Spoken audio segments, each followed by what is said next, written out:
On behalf of the Cabangan family and the ALC Media Group, we give thanks to the Lord for allowing us to continue the story started 30 years ago by my father, the late Ambassador and Chairman Emeritus of the ALC Group of Companies, Antonio L. Cabangon Chua.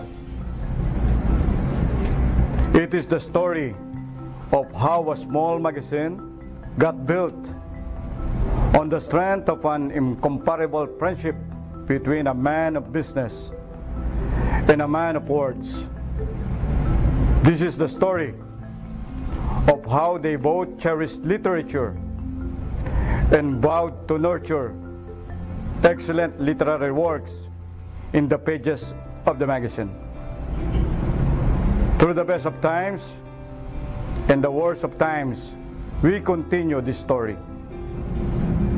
This is the story of the Philippines Graphic.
Mondelez International and Geocycle have partnered locally to promote waste management and diversion of post-consumer plastic waste. Mondelez International is a world leader in snacking. It is a maker of beloved snack products such as Tang, Oreo, Eden Cheese, Cadbury, Cheese Whiz, and Toblerone.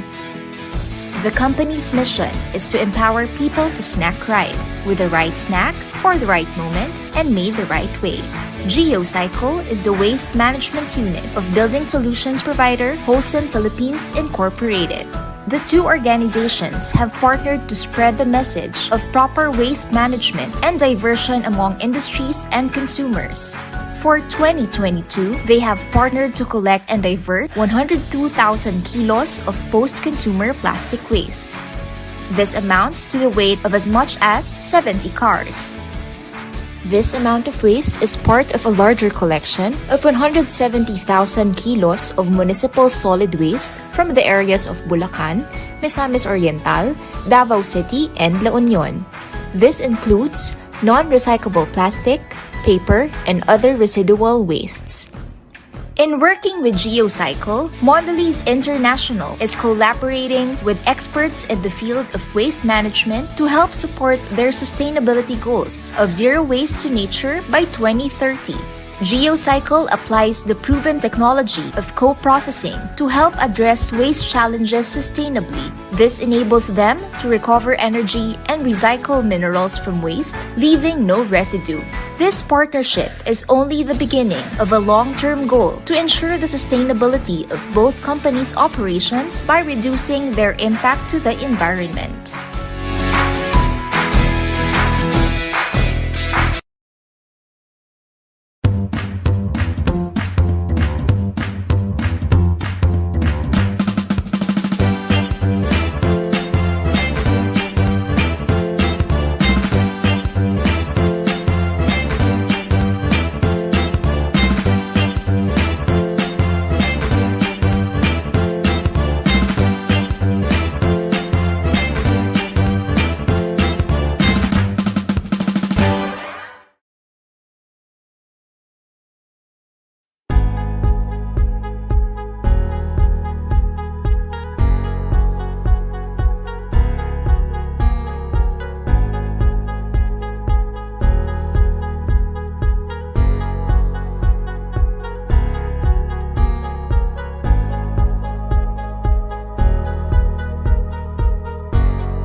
I am Mary De Leon and I will be your host for today. Welcome to Zero Waste Future Innovations and Trade-Off. And this is a Cook Magazine live webinar in partnership with the Department of Science and Technology. And today, we are going to know why innovation is essential for a future with near zero plastic pollution and assured economic growth.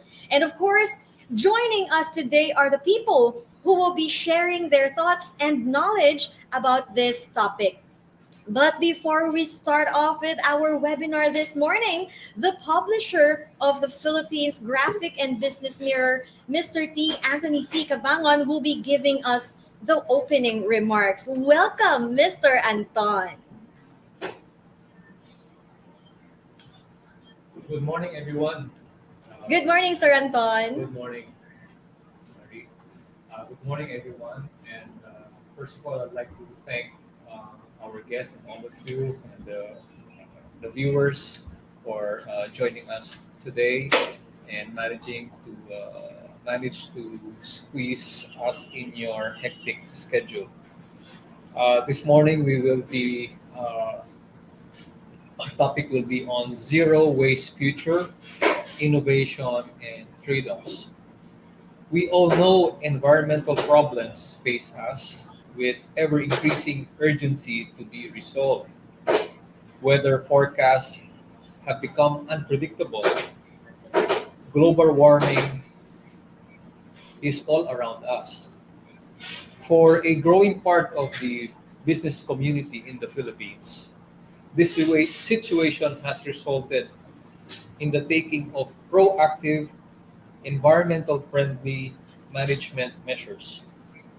These measures now reflect the manner by which some companies do business in the country. We are fortunate to be in the presence of seasoned business experts. They will enlighten us on how companies promote sustainable growth in the midst of mounting environmental challenges.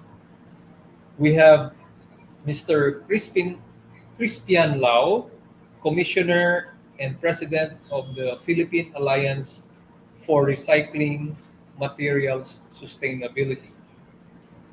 Mr. John Alan M. Cuyno, Project Manager of Geocycle New Developments. Mr. Joseph Fabul, Country Manager for Corporate and Government of Mondelez, Philippines. And Mr. Felix Vitangcol, Secretary General of the Philippine Business for Environmental Stewardship. We also have Ms. Grace Buenavides, Chief Science Research Specialist from the Department of Science and Technology, Philippine Council for Industry, Energy, and Emerging Technology Research and Development. Going back to our topic, many sustainability and environmental conservation efforts were already in place prior to the pandemic. One priority measure they have taken is the proper handling of plastic. In today's new normal, what approaches are being pushed to achieve near zero plastic pollution? As responsible citizens, how can we do our share in protecting the environment in our homes and workplaces? I know you are all excited to hear the answers to this and more questions. Welcome to our webinar on zero waste, future innovations, and trade-off. Thank you and mabuhay.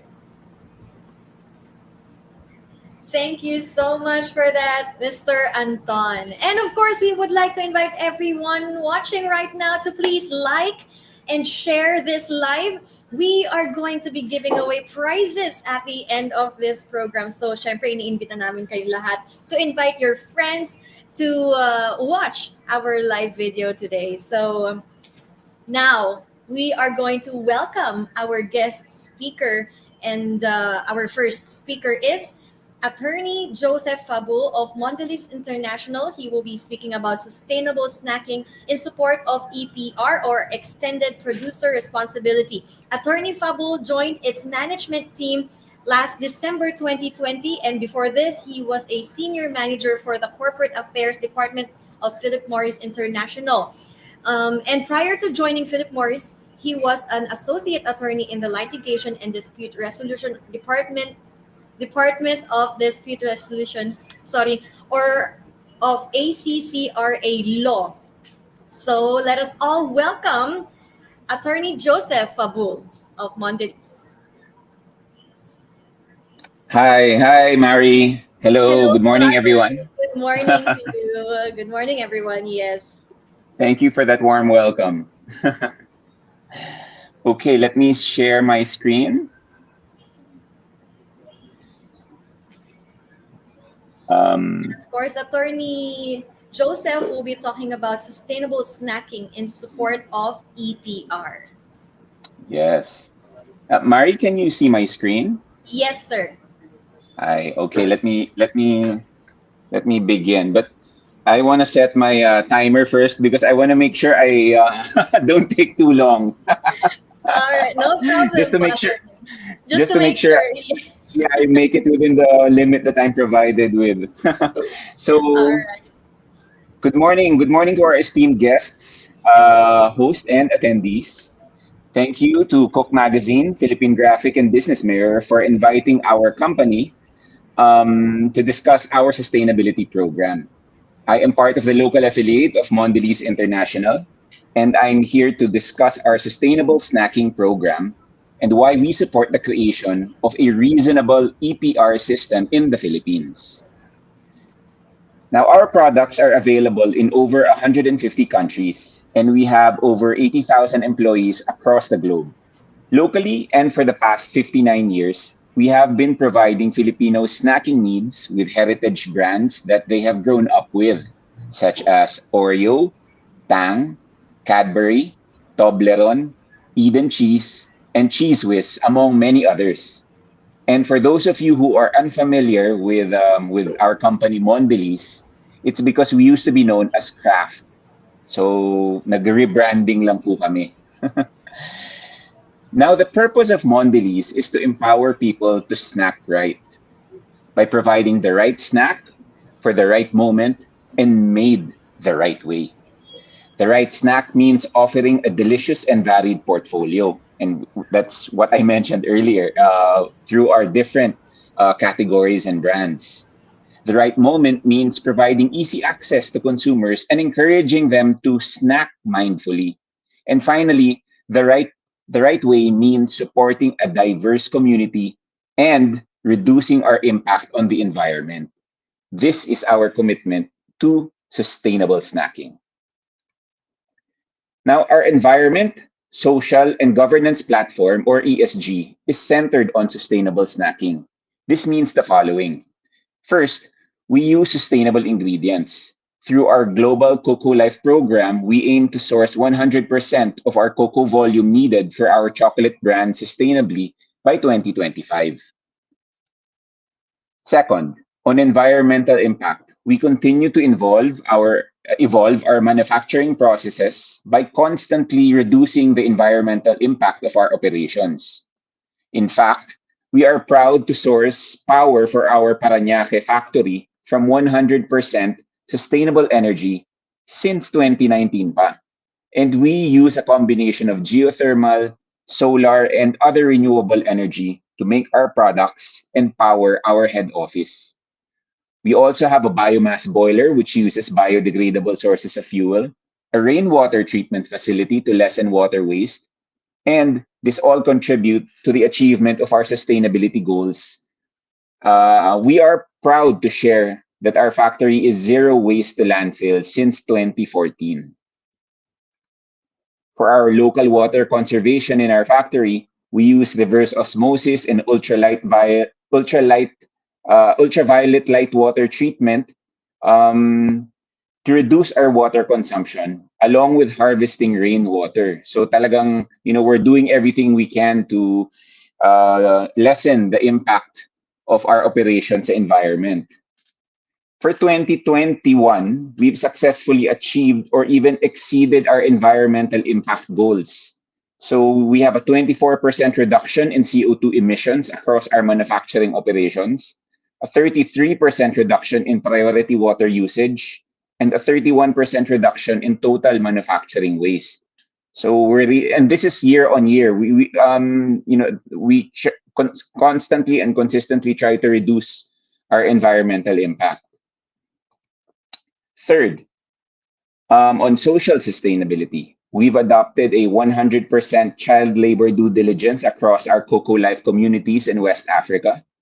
Locally, our Joy Schools program recently celebrated 10 years in the Philippines, having adopted 19 schools and directly impacted more than 5,000 students through its 9-month feeding program.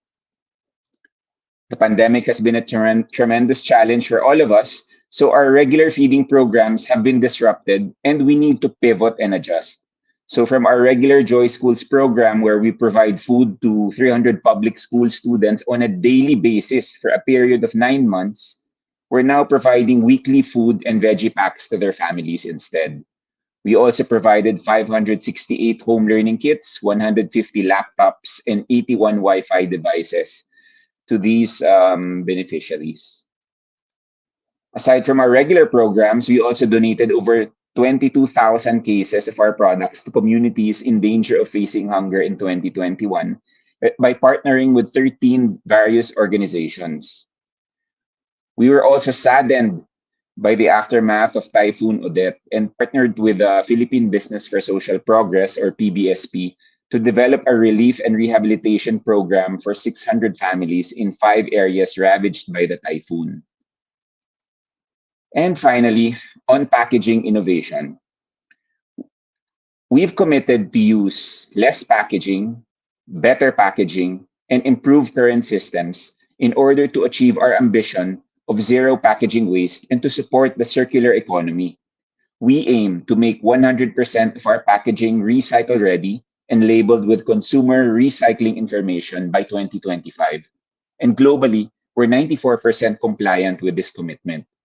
We've also eliminated 65,000 metric tons of packaging in 2020. We have also pledged to reduce our global use of virgin plastic for rigid packaging by 25% and reduce virgin plastic use in overall plastic packaging by 5% in 2025. So this goes hand in hand with a target of using 5% recycled content by weight across plastic packaging globally. And this is also by 2025. And I would like to highlight the third and last bucket on the screen. Since this is the reason our company has decided to make a substantial investment by partnering with various stakeholders engaged in post-consumer plastic waste recovery, recycling, and co-processing. In fact, one of our partners is actually present in this event. Alan and his company, Holcim Geocycle. We've also partnered with them.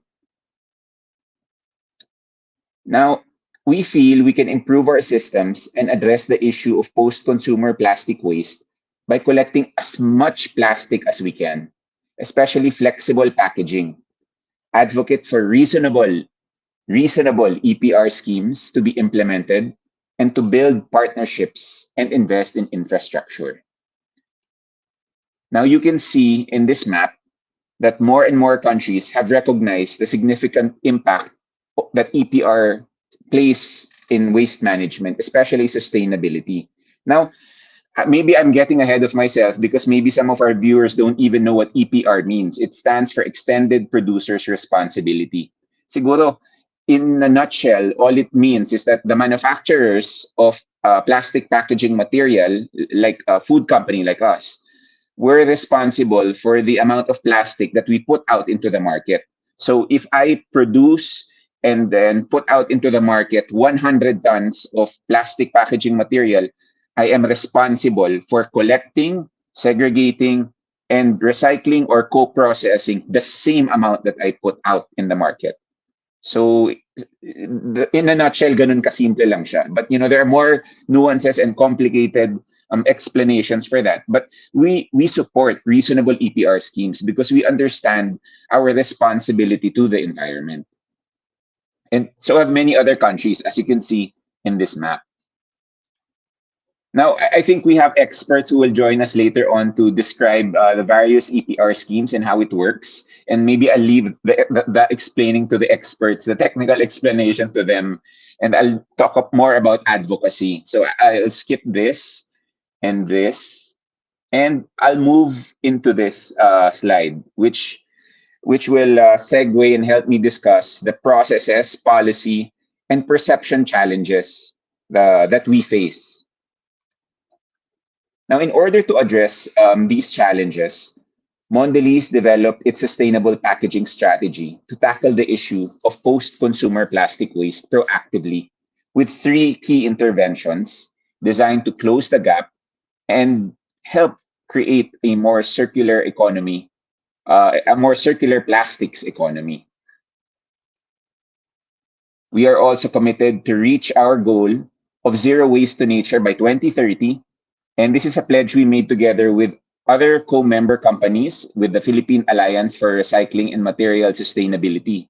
So marami kami ditong mga fast-moving consumer goods companies, multinational companies. I'll mention some of them, Nestle, Unilever, P&G, even URC, Coke, Pepsi. We're all a member of this alliance to ensure that we lay down a strategy to reduce the impact of our operations in the country and help the environment. So what we committed to was to shift to recyclable packaging and labeling, strengthening on-ground recovery levels of plastic waste, support output-based extended producers responsibility, or EPR, where FMCGs and other footprint owners financially support waste recovery and diversion entities and take responsibility for plastic in their operations.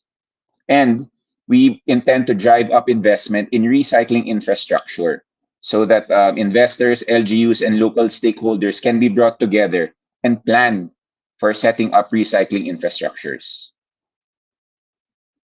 In terms of our local investment, Mondelez Philippines, in waste management and post-consumer recycling, these include the Joy School's Recycled Plastic Play Areas recycling program, where we built 4 sites using plastic, post-consumer plastic waste. So we asked the students, the teachers, and their parents to gather post-consumer plastic waste in their areas, and we converted these into eco bricks and built playgrounds for them in the public schools. So I think this is a very ideal grassroots program because it teaches the community, especially the children, that there's value in waste, that you can convert it and turn it into other usable materials. We also partnered with the Plastic Flamingo, or PLAF, and our partnership with Plastic Flamingo is a good example of how we use the concept of circular economy of plastics. So we were able to gather around 40,000 kilos of post-consumer plastic waste, most of it flexible film. And then we converted it into bike racks, like you can see here, tables, chairs, and we donated a lot of these to the local government of Parañaque so that they can use it in their city hall area. We also partnered with PCX, or Plastic Credit Exchange, and we were able to gather 130 metric tons of plastic waste, and these were used for co-fueling for cement factory kiln. We are also working with Plastics by Manila Automat to recycle plastic sachets and thereby supporting the circular economy model. And we were able to create rings and coasters using these sachets. Alam niyo po naman po na sachet economy ang Pilipinas, and we have so many sachets lying around, and we need to find further use for these, either through recycling or co-processing. We've also partnered with Save Philippine Seas to develop educational material to support consumer education on the real cause of marine litter and encourage recycling in households. Kasi po, ang problema, hindi lang po sa system, but it's also the perception, the mindset that recycling and waste segregation is a shared responsibility, not just among the government and the companies, but also among the users. Yung everyday users sa bahay po, yung mga lahat po ng ginagamit natin sa bahay, we need to understand our responsibility to plastic waste, to being able to gather, collect, and use it for other use, to be able to recycle or co-process it later on. We also partnered with Geocycle, and for the co-processing of 102 metric tons of post-consumer plastic waste through cement kiln co-processing. So I think Alan and his team will talk about it in detail later on. Globally, we also launched our Sustainable Futures program. This is a social venture investment platform, and through this, we aim to incubate, finance, and build partnerships in the impact investment space through a co-funded climate project and a new social venture fund. We aim to partner with like-minded investors, increase our impact on the world, and support self-sustaining projects. And yung Sustainable Futures is our first foray into impact investing.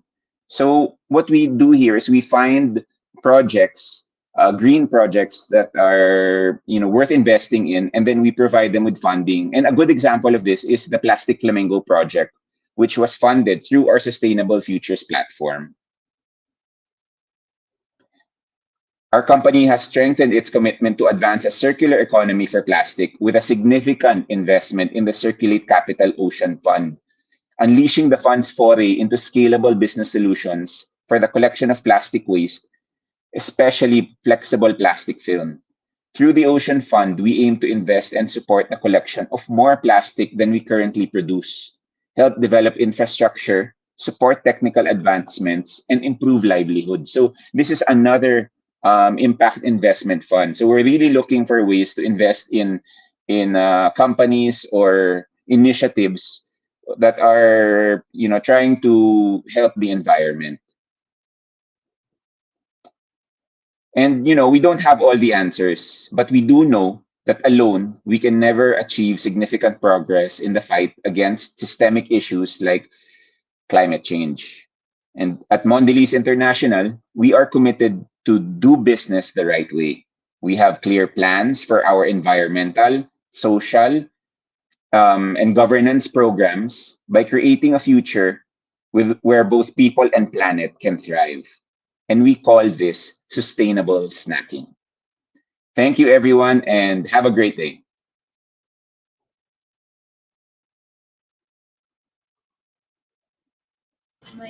Thank you so much, Attorney Joseph, for that wonderful talk. I just have a question po, sir. Sige po. Because of course we know of your the Joy School plastic play areas that you have, and it is a very commendable project. Of course, we would want to know, can other public schools approach you to have this installed in their schools po? Mari, they can approach us, and we can discuss how we can operationalize this program. We started doing this a few years back, and I think the kids are still using these plastic play areas, but maybe there's new technology that we can already use, and we can create more. So I think that is something we can explore with other organizations and schools. So this is something that we could discuss more about. Tama po, Attorney? Tama po. And like what I said earlier, ang maganda sa programang ito, natuturuan po yung local community doon, lalo na yung mga bata, di ba? We have to start them young, that we have a responsibility to gather the plastic waste, and then we can still use it later on for other purposes. So it's not only, I know creating the plastic play area was that was an achievement in itself, a structural achievement. But yung awareness building, right? The cultural change in the community or sa children, I think that's what's more important. And as early as now, sa age nila, them knowing what good it does. So yes, that is Agree. Correct. All right. Yeah. So again, thank you so much, Attorney Joseph, for that. And of course, if our viewers has any questions, your questions are very much welcome. Please just type it in down our chat box, and we have Attorney Joseph here to answer all the questions that we have. If we could answer it right now, but if no questions yet, maybe they could just type it in, and then at the end of our program, before we actually end, we could gather all the questions and ask all the speakers the questions that the viewers have. All right. So Thank you, thank you Mary. once again, Attorney Joseph, and we will see you again later on. All right. And again, we are asking all the viewers to please like and share our live so that we could invite everyone or your friends kasi meron din po tayong raffle prizes to be given away at the end of our program. So, mas magandang ma-share natin ito sa lahat. And of course, our topic is very much interesting para po sa lahat din ng nanonood. All right? So again, thank you so much, Attorney Joseph, for that. Right now, we are going to welcome our second speaker. Mr. John Alan Cuyno is supposed to be joining us today, but on behalf of him speaking, we will be having Mr. Michael Ray Tagaraw. He is the Marketing Services Officer of Geocycle, and he will be speaking about rethinking waste. Hello, Sir Michael. Good morning.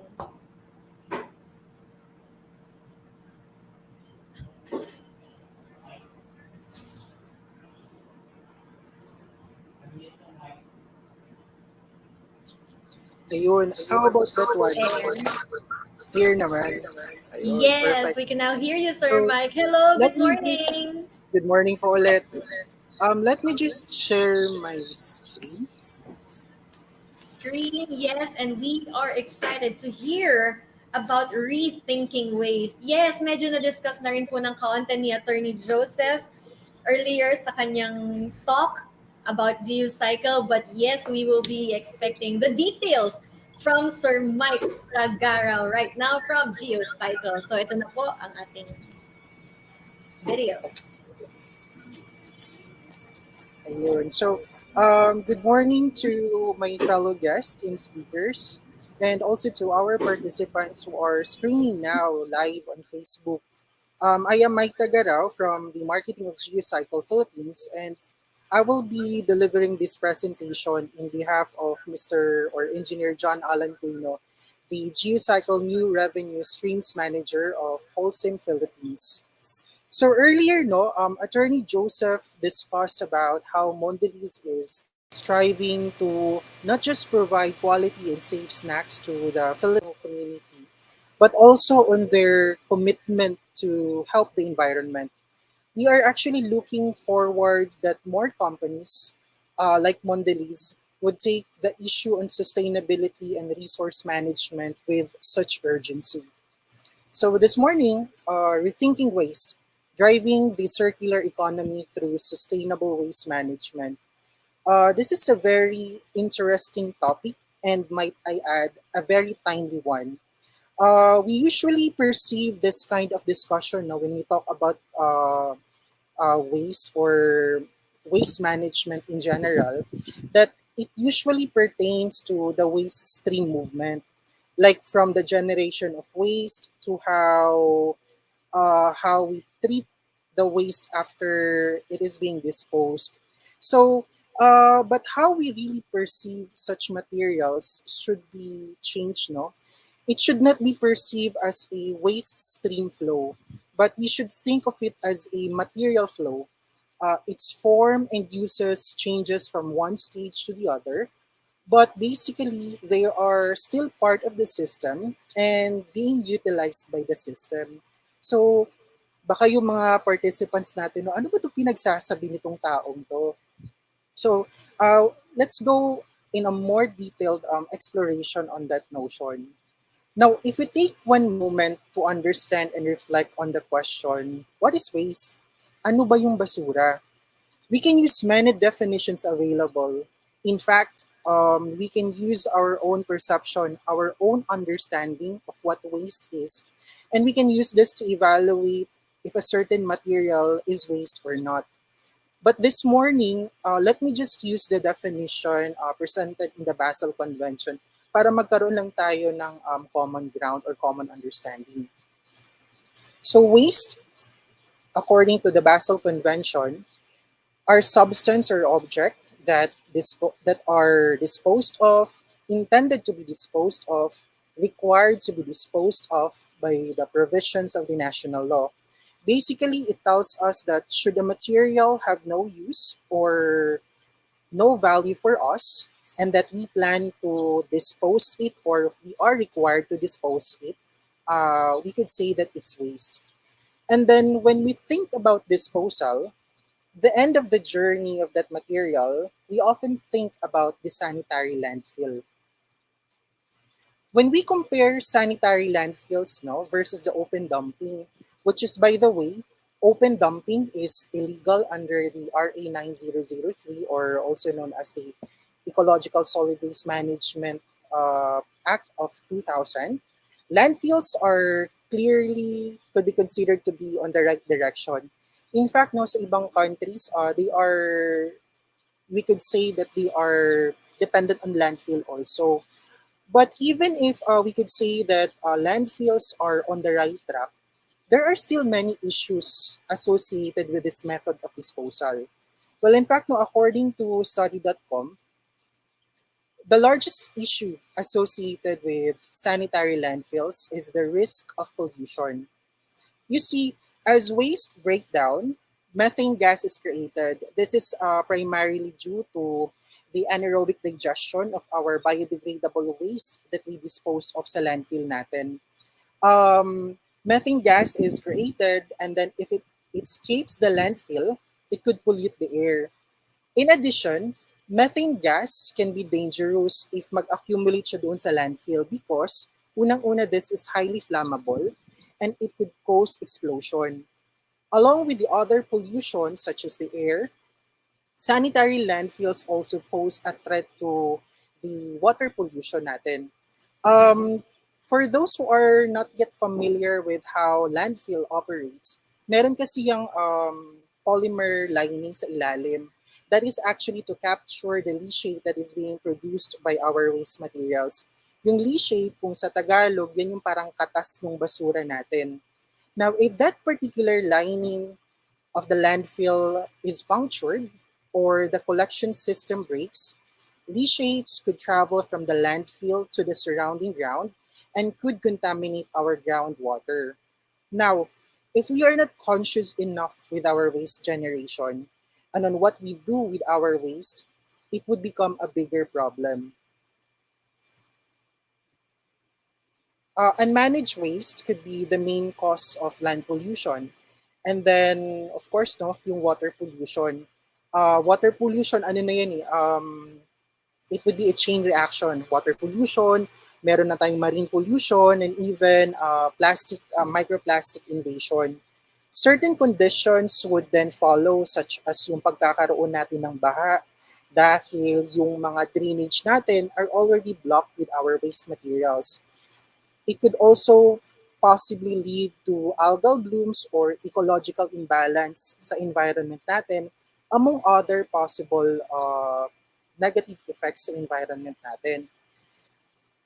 In fact, no, such conditions is very rampant dito sa Philippines, to the point that I'm afraid to say that it's already becoming a norm.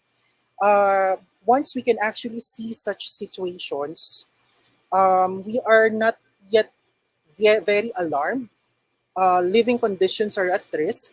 Our children are at risk. In fact, no, based on the projection database from EMB, National Solid Waste Management Commission, for 2022 lang, no, the total projected waste is up to 22.27 million metric tons. Imagine how big that number is. The daily average of this amount would be around nasa mga 61,000 tons. So gaano ba kalaki yung 61,000 tons? Imagine, every day, we could fill around 150 Olympic-sized swimming pools. Moreover, our problem in waste does not end on land. but it also affects our bodies of water. Another fact, no, as presented in our World Data website, you can see here that 7 out of 10 largest plastic emitting rivers in the world are from the Philippines. Ito yung Pasig, Tulahan, May Kawayan, Pampanga, Libmanan, Rio Grande, and Agno. So this is a reflection of the current status of our environment. And if we are not going to do something about it, if we're not going to change how we perceive waste, I'm afraid that it's going to get worse in the near future. So that is why all of us, tayong lahat ng waste generators, be it in our home, our school, offices, or even our companies, or even in other public areas, we should always be mindful on how we consume our resources. When we were young, no, we were taught to practice the 3R. Ito yung reduce, reuse, recycle to manage our waste materials. From 3R, it evolved to 5Rs. Meron din akong mga ibang articles na nabasa that it actually developed 6R, and now we have the 7R.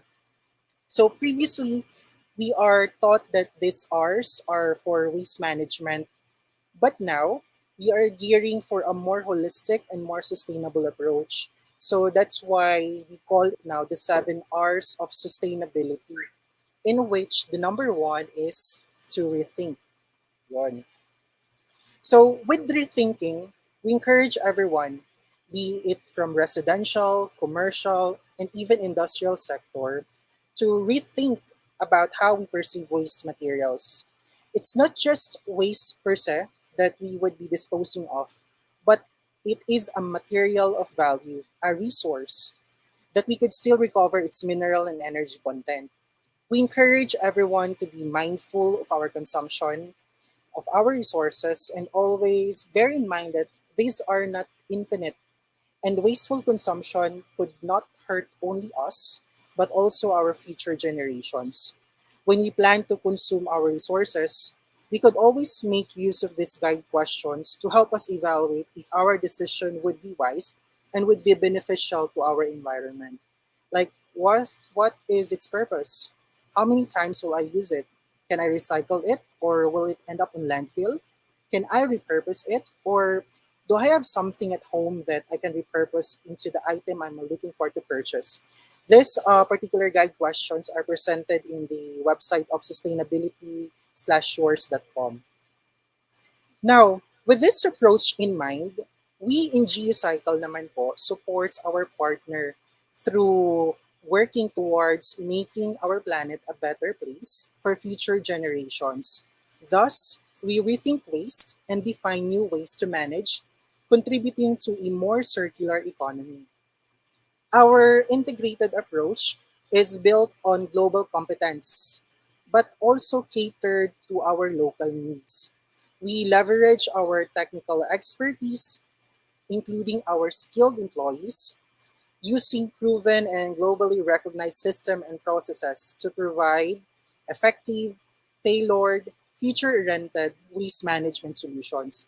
Our approach actually ensures that recycling and recovery of resource value inherent in the waste. We are the partner with the experts, best-in-class technology, and proven track record to solve our stakeholders' challenges. So, sino ba si Geocycle? So, pinahapayawan na ni Attorney Joseph kanina. So, Geocycle is actually the waste management brand of Holcim.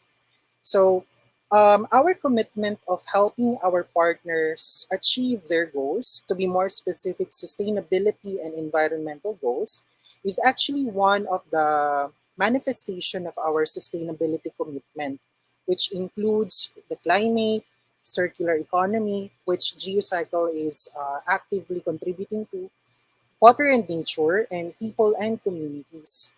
So we offer innovative solutions to the most pressing waste management challenges of our customer and communities. So we work with our partners who also share the same mission and vision as ours. So kasama na dito si Mondelez. So we have partners in industrial and service companies, meron din tayo from agricultural sector, and even our local government units. We actually extend the service that we offer to them kasi based sa data din ng NSWMC, our residential and commercial are actually one of the greatest contributors dun sa solid waste natin. So at Geocycle, our vision of enabling a circular economy starts with the preservation of natural resources by recycling material and recovering energy from waste in our process. So what we actually do here in Geocycle is that we receive residual waste. So ibigyan ko lang ulit ng emphasis yun, no? We receive residual waste and then we transform it into alternative resource and be used in our co-processing sa cement kiln namin, sa different cement plants namin throughout the Philippines. So sa mga hindi familiar dito sa co-processing, this is actually a term which is used to describe the usage of waste as a raw material or as a source of energy or both to replace the natural mineral resources and fossil fuels and industrial processes mainly in energy-intensive industries such as cement. Ang kagandahan dito sa co-processing, it does not hamper with any existing waste management practices or environmental protocols in place in the plant. The waste management hierarchy, if you can see here sa screen natin, this is a broadly accepted global framework for policymakers on designing waste management systems. Prevention or reduction of waste is the most desired solution. Disposal, kung makikita niyo dito sa may part sa baba, yung grayish na area, which includes sanitary landfill, incineration, with no or limited energy recovery, is actually our least desired solution. As much as possible, any mineral or energy content na nandun sa material natin na tapos na natin gamitin, as much as possible, ma-recover natin at hindi lang natin siya basta-basta itatapon. Co-processing in cement recycles minerals and recovers energy from the waste for which recycling is not yet feasible. It also leads to the reduction of our greenhouse gases emission as compared to case in which the waste material would have been incinerated or landfill. Thus, we could say that co-processing would be the best or preferred waste management option. So ano bang nangyayari sa waste material natin kapag pinapasok natin siya sa cement kiln namin? So because of the pre-existing conditions of our cement kiln, which includes high temperature, long residence time, and even the oxidizing conditions of our cement kiln, we could safely assume that all of the organic constituents of our material fed are completely decomposed. Moreover, any formation of acid gases, no, such as hydrochloric or sulfur dioxide, are neutralized by the lime and the other alkaline materials within the kiln. And also, inorganic constituents reacts with the raw materials in the kiln and are incorporated in the clinker matrix. Ang ibig sabihin nito, kung meron tayong mga residual ash na napoproduce by that after the treatment of our material, it would be incorporated doon sa cement natin, which means that co-processing technology could be considered a zero waste technology. Wala tayong secondary or byproducts na mapoproduce that would just simply be disposed of dun sa landfill natin. Just a quick comparison between co-processing, incineration, and landfill lang, no? For those of you who are not yet familiar with this technology. Co-processing is a two-in-one process. Bakit siya two-in-one? We treat waste while producing cement. So through this approach, we were able to do 100% mineral content recovery and 100% energy content recycling. So because of the temperature reaches up to 1,450 to 2,000, all of the possible organic materials are totally decomposed of. And moreover, wala siyang residue. Compared natin siya sa incineration, no? For the Philippines, hindi pa naman ito na-implement, but our lawmakers are looking forward that this particular technology be adopted dito Dito sa incineration, basically it's just volume reduction. So at the end of the process, may mapuproduce pa rin tayong mga ashes or mga abo which would then be disposed of sa landfill natin. Pagdating naman dito sa landfill, ito yung least preferred method of disposal natin because we don't have any recycling practice or any material or energy recovery that are being in place sa system natin. Basically, landfilling is just a giant storage box na we're just keep on filling waste materials and it would become a liability to our future generations. Life cycle assessment studies demonstrate that co-processing actually offers superior environmental performance to landfilling and incineration. Among its many advantages are, example lang, no, as mentioned before, it completely destroys or treats waste materials to high temperatures. It actually avoids formation of dioxins and furans due to the specific temperature profiling. Moreover, it does not leave any residue that needs to be landfill. It reduces greenhouse gas emission, and also, because of these characteristics, it preserves natural resources. Co-processing as a waste management option has been in practice for more than 40 years globally. So in terms of track record, very solid yung performance or very solid yung credibility ng co-processing technology. It is even recognized by the Basel Convention for the disposal of all kinds of hazardous and other waste materials. There are trials conducted in cement kilns spread across the world have confirmed that all types of waste can be easily treated. Sorry, let me just be clear on that now. All all type of qualified waste materials that are treated without any adverse impacts on emission or the cement product itself. Co-processing is endorsed as a sustainable waste management technology by many countries, which includes India, Mexico, Brazil, US, and even in European countries. Dito naman po sa Philippines, we are actually governed by the DAO 2010-06, which we are proud to say that Holcim Philippines is one of those who initiate the implementation and the filing of this DAO. Some of the industries na gumagamit na ng co-processing dito sa Philippines include FMCG, petroleum, semiconductor, pharmaceutical, automotive, tire and rubber, even our, as mentioned before, no, local government units, agriculture, entertainment, and media. So you can see here that co-processing, it has actually a very wide or diverse application of industries. Ito yung mga usual materials na tinatanggap namin sa platform for co-processing.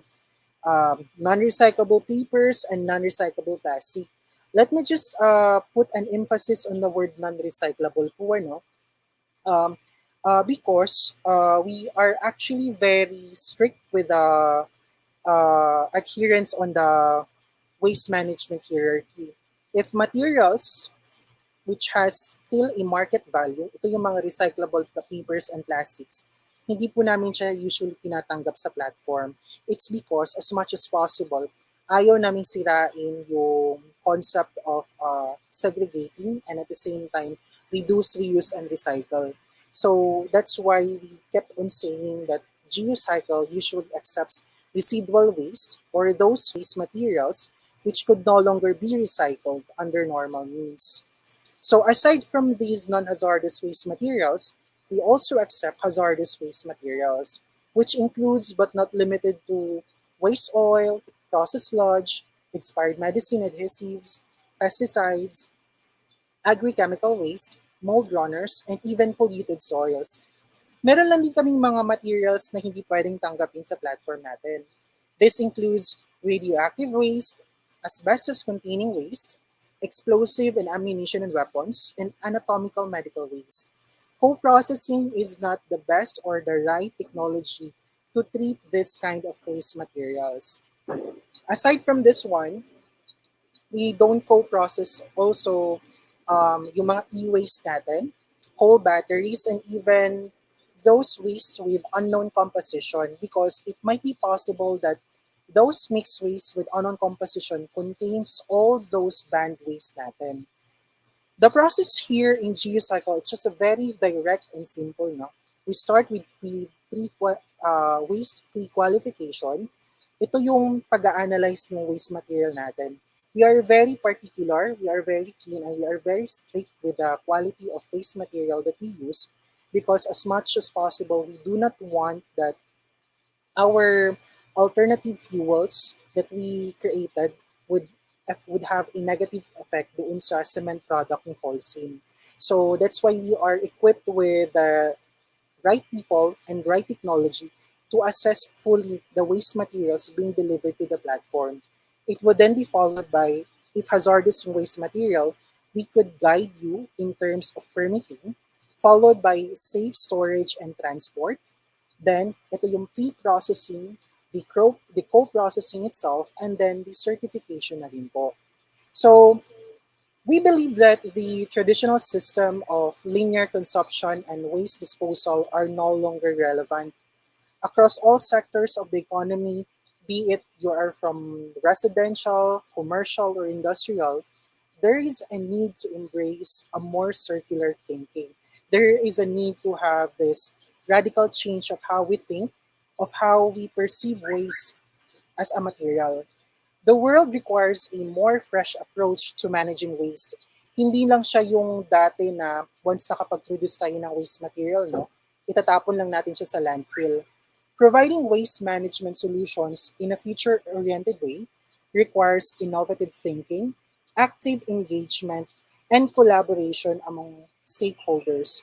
The successfulness of this approach would not happen if only one sector or one part of the economy is only working. It requires a synergy among all the constituents dun sa economy natin.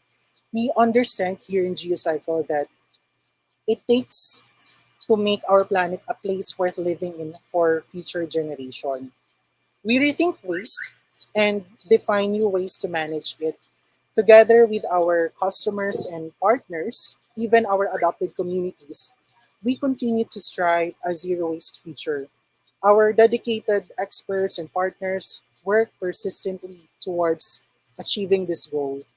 We are the most, you could say that we are the most driven, innovative, and disruptive thinking and energized solution provider for a circular economy. Now, to know more about how we can help you or how Geocycle services would greatly suit your requirement, you may visit our social media pages, both in Facebook and LinkedIn. Just search Geocycle Philippines. You may also visit our website at geocycle.ph. So, you care about the future of the planet. So do we. Maraming salamat po sa pakikinig. Thank you so much, Sir Mike. Ang ganda. Yes, and now we know more about sa kung ano nga ang nangyayari after the collection of the waste that we have. And yes, once again, to know more about that, please visit their page. Meron silang Facebook, meron silang Instagram, and their website that is www.geocycle.ph. So there you go. Thank you once again, Sir Mike. And if you have any more questions, please just type it in our chat box. We could answer that right now. Congrats to the speakers and organizers. Vigor means supports the Zero Waste Future initiatives. There you go. So again, if you have any questions po, just type it in our chat box. Of course, our speakers will be answering that later on at the end of our program. So again, thank you so much, Sir Mike of Geocycle. Thank you, Sir Mike. All right, so I am excited to hear more from our speakers. Dalawa pa lang ang speakers natin, pero very much interesting talaga ang ating talk right now. Okay, so wala nating patagalin pa. Let us welcome our third speaker. She is Miss Mary Grace Buenavides from DOST, and she will be talking about innovation works for the people cultivating a sustainable environment for Filipinos. Miss Buenavides is the newly appointed Chief Science Research Specialist of the Industrial Technology Development Division of the Philippine Council for Industry, Energy, and Emerging Technology Research and Development. Ms. Buenavides is a graduate of BS Biochemistry from UP Manila, a licensed chemist, and graduate of MS Materials Science and Engineering from UP Diliman. She has more than 15 years experience in addressing sectoral concerns, directing R&D priorities, and managing stakeholder collaborations. Hello and good morning to you, Miss Meg. Thank you very much for the kind introductions, Miss Mary, and thank you to the Cook Magazine for inviting us. Due to the unstable internet in the office, may I request for the playing of the pre-recorded presentation. Thank you. All right. So we are going to be talking about innovation works for. Oh, there you go. Okay.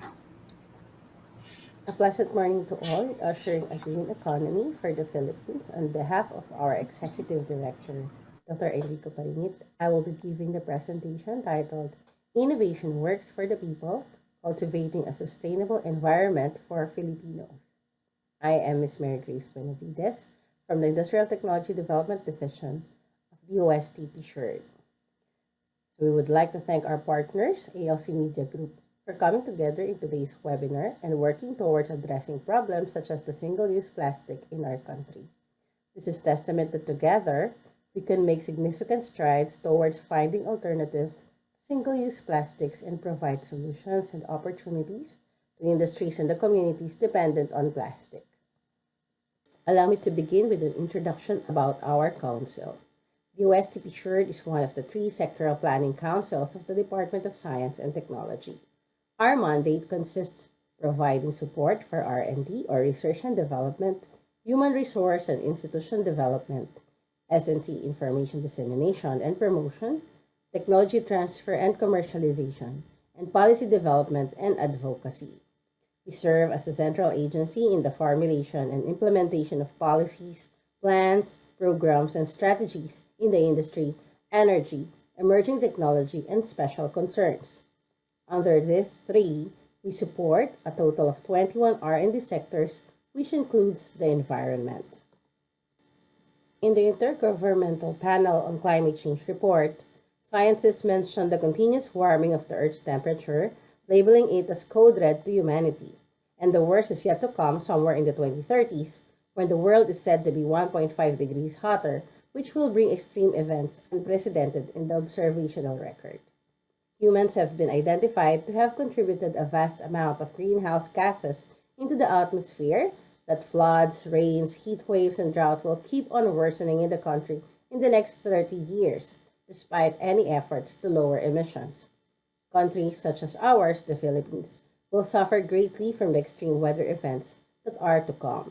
With this in mind, the need to act and utilize science, technology, and innovation to address these challenges is greatly emphasized. In consonance with its duties in taking care of the environment, the Council has invested, as shown in this slide, more than 532 million pesos in 146 projects over the past 11 years. Let me share with you some of the programs and projects we supported.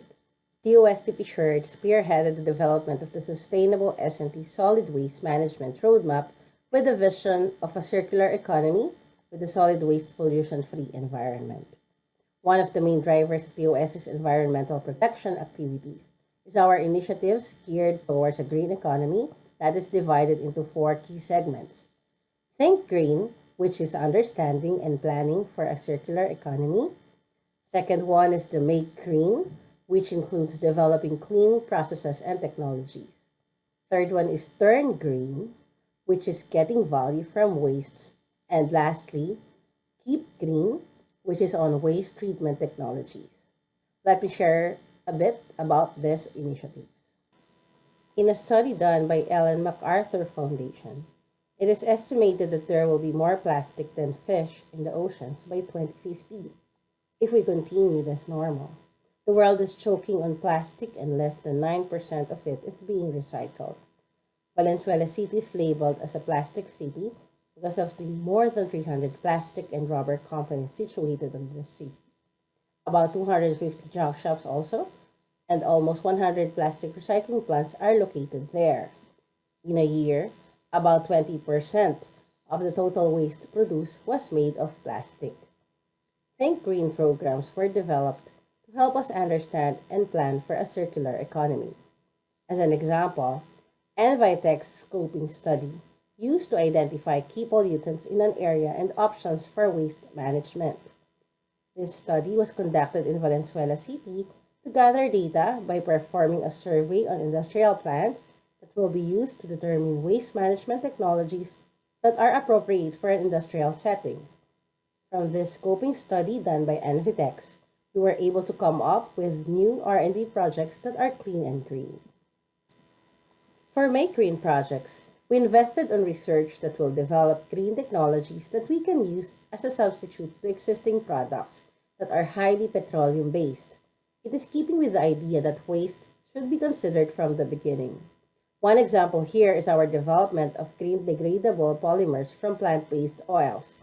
Moreover, an investigation on its subsequent functionalization and utility as heavy metal sequestrants are being conducted. By making degradable polymers from plant-based materials, we can be carbon neutral and reduce hazards to the environment at the same time. We are also exploring the use of cocoa water to be used for ready-to-drink beverages from valorized mature coconut water, which is discarded by the industry partner, the Aegina Organic Farm Products. The product will be enhanced using additives and healthy ingredients such as ginger and turmeric in order to increase its nutritional value, add to its premium value, and improve marketability to the beverage. This project also trained industry partners in the processes for the manufacture of the developed mature coconut water beverage, with the company's aim to practice circular utilization of resources.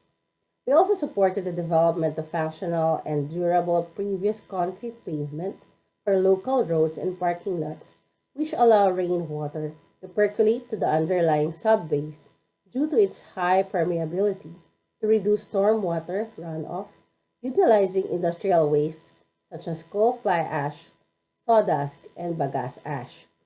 Turn green projects are our R&D investments that turn our wastes with almost zero value to something more useful and value added.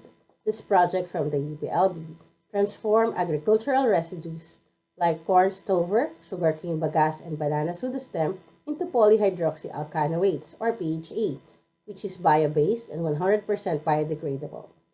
These technologies do not only reduce waste but put value to them by developing the right process. Our researchers are also developing electrocatalyst components for direct ethanol fuel cells or DEFC from waste biomass like biochar from rice straws and watermelon peels. Also, scientists are fabricating a DEFC-powered, textile-based supercapacitor-supported emergency LED flashlight with cell phone charging USB ports.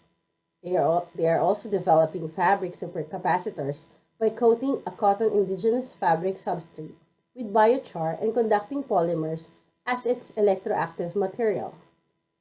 The project will utilize biochar derived from rice husk and abaca waste as an electroactive material for fabric-based electrode composites for energy storage devices. The Keep Green projects are our initiatives that take on waste at their final fate. This can be considered as the last resort measure for waste that would no longer see opportunities for reusing, recycling, or upcycling included in the Turn Green track earlier. We are supporting technologies that will allow us to dispose waste ultimately, but with the added benefit energy from these residual wastes. UPLB has set up a waste-to-energy process by direct combustion as possible solution to ever-increasing municipal solid waste production in the Philippines. A 25 kilowatt waste-to-energy facility at UPLB, fed with solid waste generated by UPLB constituents, is proposed to be integrated into the solid waste management plan of the university. Our plan here is to help proliferate this kind of technology, especially for local government units that are currently hosting landfills but may be looking on ways to augment their energy supply. UST is ready to support the deployment of expertise developed from running this WTE to guide properly in siting, sizing, and operating these kinds of facilities. Also included in the Keep Green track are our wastewater treatment systems and bioreactors that were set up in Boracay to help the island paradise manage its waste. The facility has a carrying capacity of 1 ton. This technology can easily be replicated elsewhere, especially other destinations. In addition to the waste-to-energy plant, we also have the CAMSET projects that make use of rice straws and watermelon peels. These waste materials are then converted into energy used to power emergency LED flashlights with charging USB ports. The project will utilize biochar, derived from rice husk and abaca waste, as an electroactive material for fabric-based electrode composites for energy storage devices. We also use indigenous wastes in creating smart self-healing concrete. This technology allows building maintenance workers to monitor the status of the building remotely, and microcracks can also be self-healed, prolonging the service life of structures. Egg whites can also be a reusable waste, as we have partnered with UP Diliman and Batangas Egg Producers Cooperative to convert low-value edible chicken eggs of BEPCO into high-value powder as an ingredient for the food industry. This study includes characterization of low-value eggs, which could be dirty or considered soft-shell eggs. It includes optimization as well of spray drying process, characterization of the spray-dried egg white powder, and its applications to specific bakery and dressing products. In terms of geopolymerization, this study was conducted to synthesize mine tailings-based geopolymer bricks incorporated with sugar mill lime sludge as powder-based alkali activator with addition of palm oil fuel ash and coal ash as additional binder. Physicochemical, mineralogical, and morphological characteristics of synthesized geopolymer bricks were investigated. And finally, we also have the 3R program, which investigates the potential of the nickel laterite mine wastes, particularly the silt and low-grade laterite rock, for reuse, recycling, and reprocessing with application on environmental remediation and carbon sequestration, and advanced materials and construction. The long-term outcome from the successful implementation of this research program will not only reduce the environmental impact caused by AMD, but also to contribute to the improvement of the social, economic, and environmental aspects of communities impacted by these mines. The Integrated Mapping, Monitoring, Modeling, and Management System for Manila Bay and Link Systems, or the IM for Manila Bay program, is our research program that harnessed research and development to provide solutions and opportunities for the Belagard Bay, spearheaded by Dr. Ariel Blanco of UP Training Center for Applied Geodesy and Photogrammetry, or TCAGP. The IM for Manila Bay is a 2-year program in response to the need for technological interventions for Manila Bay rehabilitation that will utilize public participation, such as volunteer geographic information, space technologies, numerical models, and decision support system in constantly assessing the environment, providing early warning for possible environmental degradation, and evaluating proposed courses of actions. The ROAM, or Robust Optical Aerosol Monitor, which was the first Filipino-made air quality monitor, was developed to measure particulate matter in the air using mass concentration measurement. Through the leadership of Dr. Len Harold V. Lim of UP Diliman, the group was able to develop high-quality PM 2.5 monitors that are low-cost compared to its commercial counterparts. It was designed specifically to look for ways to reduce the effects of air pollution in communities and workplaces. ROAM was initially developed to provide information for policy creation and programs for environmental protection. During the continued restiveness of Taal volcano in July, air quality monitor units from Project ROAM were deployed to the communities of Agoncillo in the province of Batangas and Tagaytay and Alfonso in the province of Cavite. Over the next 6 years, we intend to pour in 353 million pesos for solutions to the challenges we face in our water ecosystems.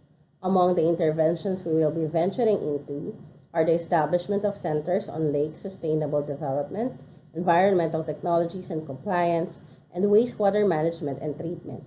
We're also looking at the development of various novel ways of treatment, rehabilitation, and remediation of water technologies. On solid waste management, we will be funding initiatives amounting to 272 million pesos until 2028 to achieve a circular economy with a solid waste pollution-free environment. Key strategies that we intend to venture into are the development of alternative materials to plastic-based packaging, upcycling, and detection of marine litter. We're also pushing for the establishment of a comprehensive resource recovery plan for plastic waste and guidelines on its final disposal. Lastly, we are shelling out 390 million pesos to achieve clean air in the Philippines. We aim to establish R&D centers for air quality monitoring and calibration for sensors. We're also pushing for the use of high-resolution satellite data, GIS, and artificial intelligence for image analysis of our air. Making the best practices for the environment goes beyond preservation and should be towards mitigation of the effects in the changing climate. The OST will continuously pursue innovative solutions and push forward in saving our only planet that we can leave behind for the future generations. We hope that through the various projects and programs we shared with you today, you will be inspired to do two things. First, to do your part in taking care of the environment.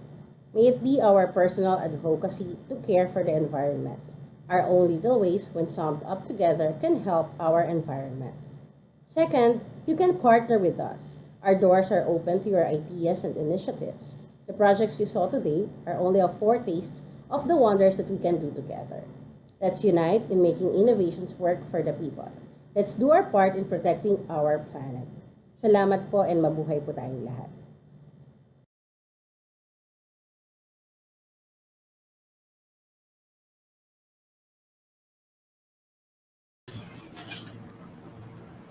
Hello, once again, everyone. Thank you so much, Miss Meg Buenavides, for that. All right. And here is, thank you so much, Miss Meg.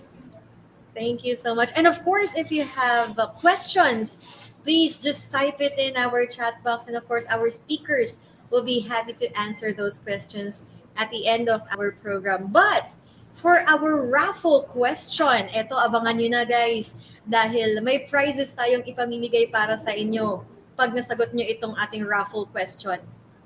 Ang question natin is, what is the title of today's webinar? Blank Waste Future.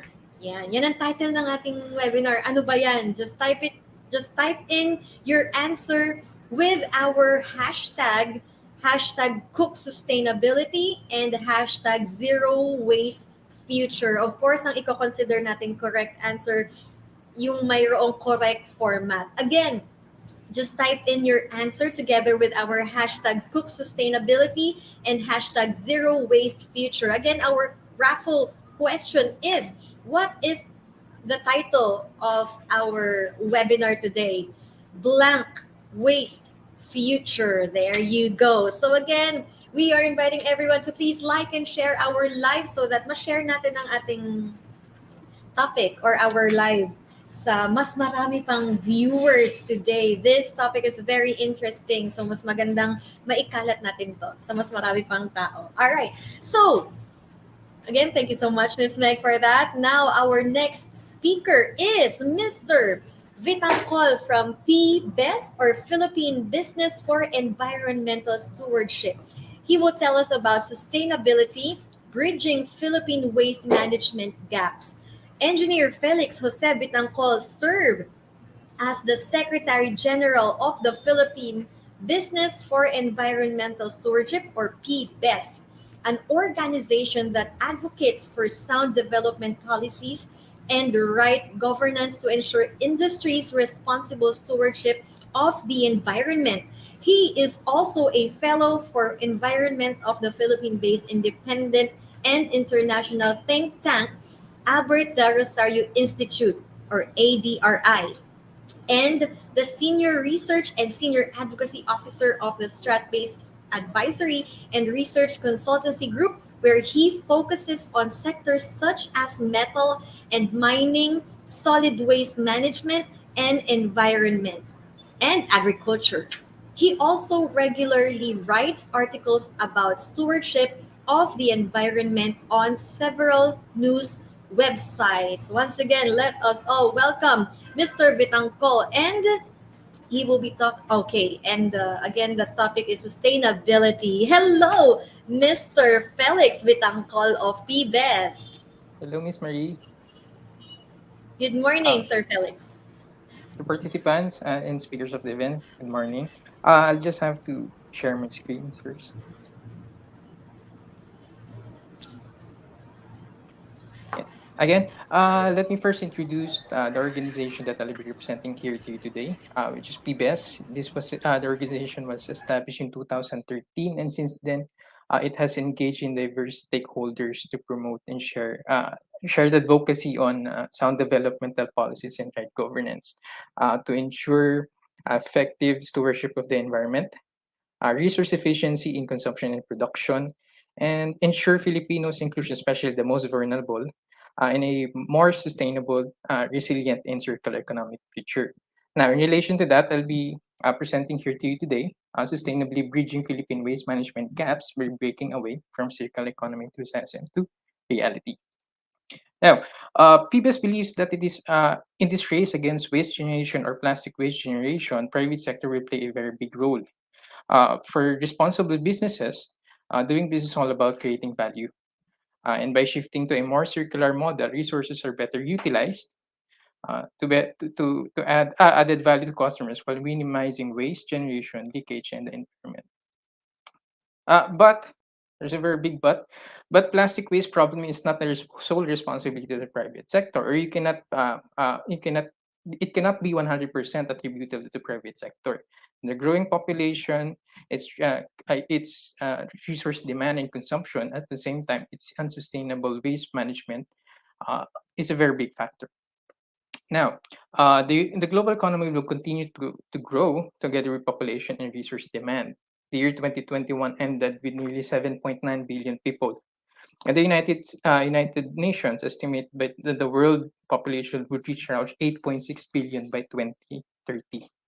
Now, in 2019, Asia accounted for about 59.64% of the total population in the world, followed by Africa and Europe. Population growth, and we know that population growth heavily influences megatrends, and that's why Southeast Asia emerged as a hotspot in plastic waste pollution. So in the year 2030, where most of the pledges are set to be realized, East Asia Pacific region would have already produced around 602 million tons of waste. So that's a very big challenge, especially in the region itself alone. So the same is true here in the Philippines. So according to the Philippine Statistics Authority, by mid-year 2025, Philippine population will be around 115.4 million. And and it is not surprising that it coincides with the waste generation projection of the Environmental Management Bureau that the Philippines would have produced around an average of 22.9 million tons per year from 2022 to 2025. Now, top regions that produce for both population growth and waste generation, I'd just like to emphasize the word and I'm not using the word or, is National Capital Region, Region 4A and 3. Now, zooming into the National Capital Region, the top three for both population and waste generation are Quezon City, Manila City, and Caloocan City. Now, as you can see, the numbers are consistent from global, national, and local community or city level. So as population grows, pollution generation grows. So just imagine if a big portion of that population has unsustainable waste management behavior. Uh, uh, Even different waste management processes or schemes would have encountered challenges. Now, in terms of municipality waste, only 10.55% of the 27.78% uh, recyclables are plastic. Now, I'm not saying this is small portion, but there's a reason for that, because people benefited from plastic most, particularly because of its versatility, and because of that, it constitutes a big portion of almost all materials used by modern society. Now, plastic provides packaging protection for features, especially in the perishable goods, to prolong shelf life and prevent food wastage. Now, if you could remember the table below, before the previous tables, a big portion of that is on the uh, almost because of the food. So, unlike other packaging alternatives, plastics are chosen precisely because of its inner capabilities to resist external environmental factors that could potentially uh, uh, degrade the quality of the product inside. Because of the lightweight capabilities of the plastic, it reduces carbon emissions from back and forth processes of transportation sector. And during COVID-19, plastic also played a very big part in terms of securing giving sanitary protection in the medical equipments or even the medicines that we use. So basically, plastic made life efficient, healthier, and safer. However, according to the World Bank, a total of about 2.7 million tons of plastic was produced by the Philippines annually, and only 28% of the total plastic resins are recycled. And unfortunately, uh, it around 890 US dollars per year is being lost because of the inability to recycle or retrieve this plastic. So because of that, uh, plastic waste management in the Philippines is no longer just an environmental issue, it's also an economic issue. Now, because of the growing socioeconomic and environmental impacts of the global warming and climate change, circular economy is now gaining traction among economies, especially here in the Philippines. But it is more than just integrating this and that kind of plastic circularity model, especially if it's not applicable here in the Philippines. Advantages and disadvantages of both the resource itself and the process or proposed processes should be recognized to better manage possible risks and opportunities both in the short and the long term, and to create sustainable systems across the whole value chain. Now, in the Philippines, plastics has a huge gap, according to World Bank, has this huge gap in plastic waste management capacity. So, mainly because of the and these are the factors that the Philippine encounters challenging the plastic circularity, and these are the realities.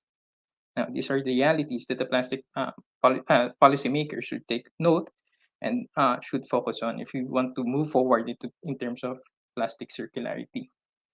Philippines is an archipelagic country, thus the logistic costs are high. So it prevents recyclers from transporting plastic from one island to another.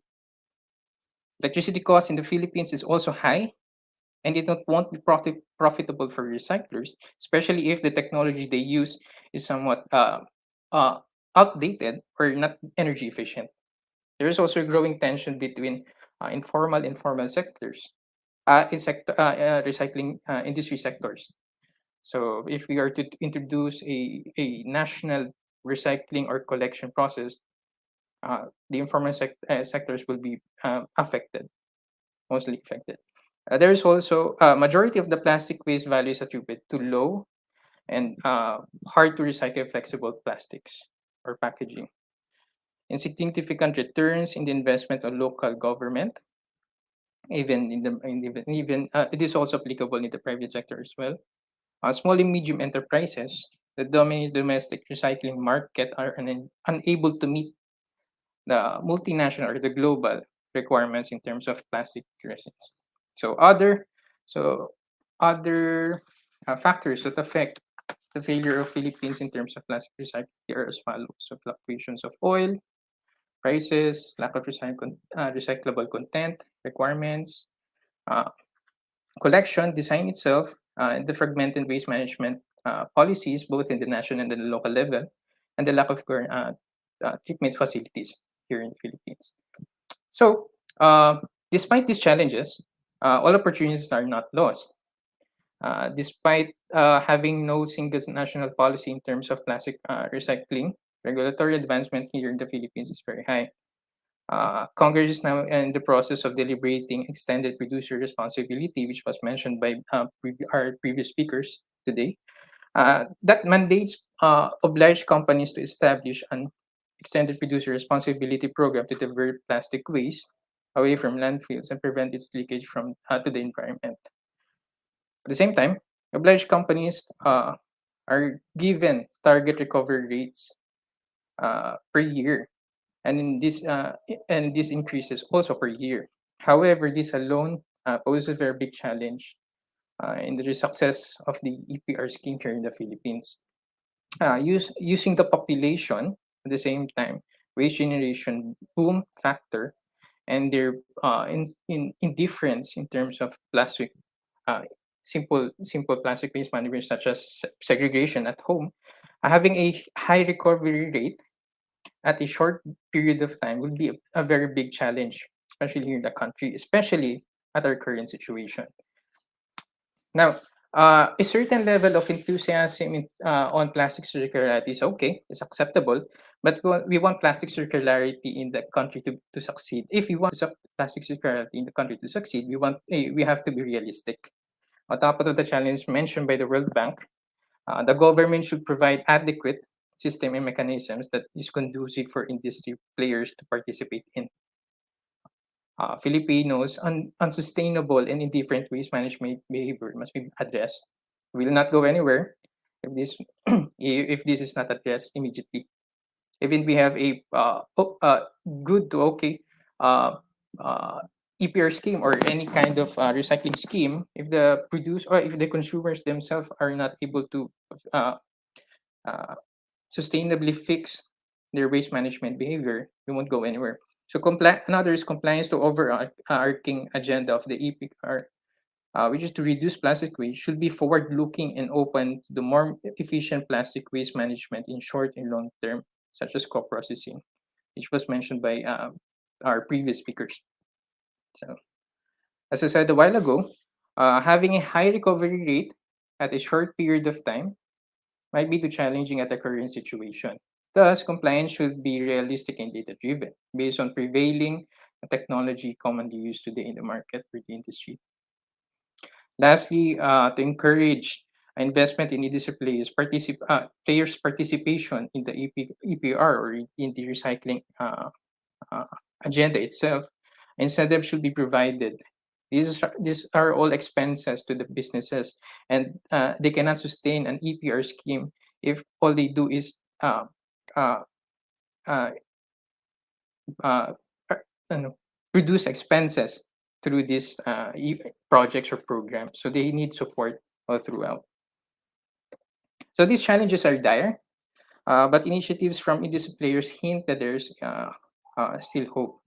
For example, the private sector, even before the EPR Act was being discussed in forums or hearings, they have taken it upon themselves to address the plastic waste in the most efficient, sustainable way they deem fit for the kind of plastic they produce. So these are just a few of the private sector initiatives, but I just would like to emphasize that these are just among the few and proven by them as realistic and practical. And I hope listeners would take the a minute or few minutes of their time to recognize the possibility of implementing it at scale. So there are there are three types: plastics to another product, which is the eco blocks produced by Mondelez and Plath. Next is plastics used uh, as feedstock for manufacturing other product. For example, here in Republic Cement, Holcim Cement, they use plastics, collected plastic consumer waste as waste to energy to manufacture their cement. Third example is using the collected post-consumer waste plastic as another resource or added a resource to your same product. For example, in this case, Coca-Cola with their Pet Valley facility, which is being constructed in Cavite. Now, I would just like to end my presentation by emphasizing that for a developing nation like the Philippines, a just transition need to address the prevailing old linear model centered on throwaway mentalities of the Filipinos. We will not go anywhere if this is not resolved. Even if the private companies have the most updated technologies and processes, if we are not to correct the behavior, we remain where we are in terms of addressing plastic waste or plastic in general.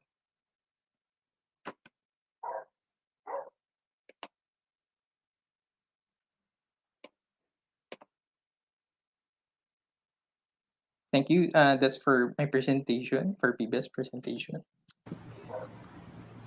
All right. So there you go. Thank you so much, Mr. Felix Vitangcol, for that. I have a question, sir. Yes, Kasi ma'am, Miss nabanggit mo Marie. about the circular economy.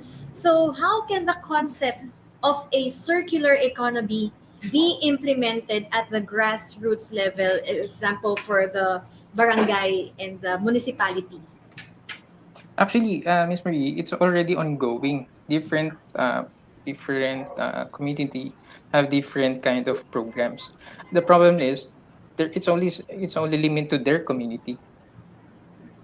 So what we want is a broader type of initiative uh, where different kind of stakeholders from the public, private, and non-government cooperate.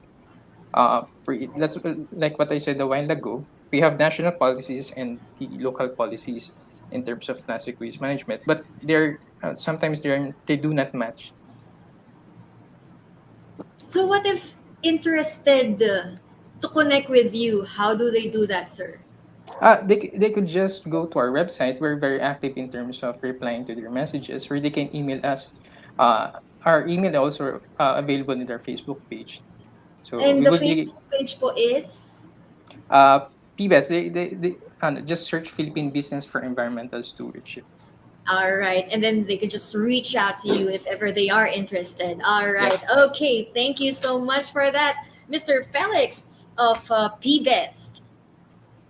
Okay. Thank you so much. And now, moving on to our last but not the least, our speaker is Mr. Crispian Lau, and he will be speaking about PARMS, or Zero Waste to Nature Ambition 30, a strategy and roadmap for rigid and flexible plastic packaging applications. Mr. Crispian is the Vice Chairman of National Solid Waste Management Commission and founding president of the Philippines Alliance for Recycling and Material Sustainability, or PARMS. Hello and welcome, Mr. Crispian. Good morning to you, sir. Hi, Mari. Thank you for having me, and thank you to the organizers for adjusting my schedule and allow me to be the last to speak. It's gonna be a challenge because I now stand between you and lunch. So, All right. So, sir, we are going to talk about our topic is strategy and roadmap for rigid and flexible plastic packaging applications. Yes. yes, we are. All right. Let me Okay. just So, pull up my slide. okay. Here we go. You'll be sharing I the slides, po, yes, I sir. hope you can see the. Okay, I hope There you you can go. see. All right. Yes, Zero Waste to Nature Ambition 2030. Okay, let me just try to put this in.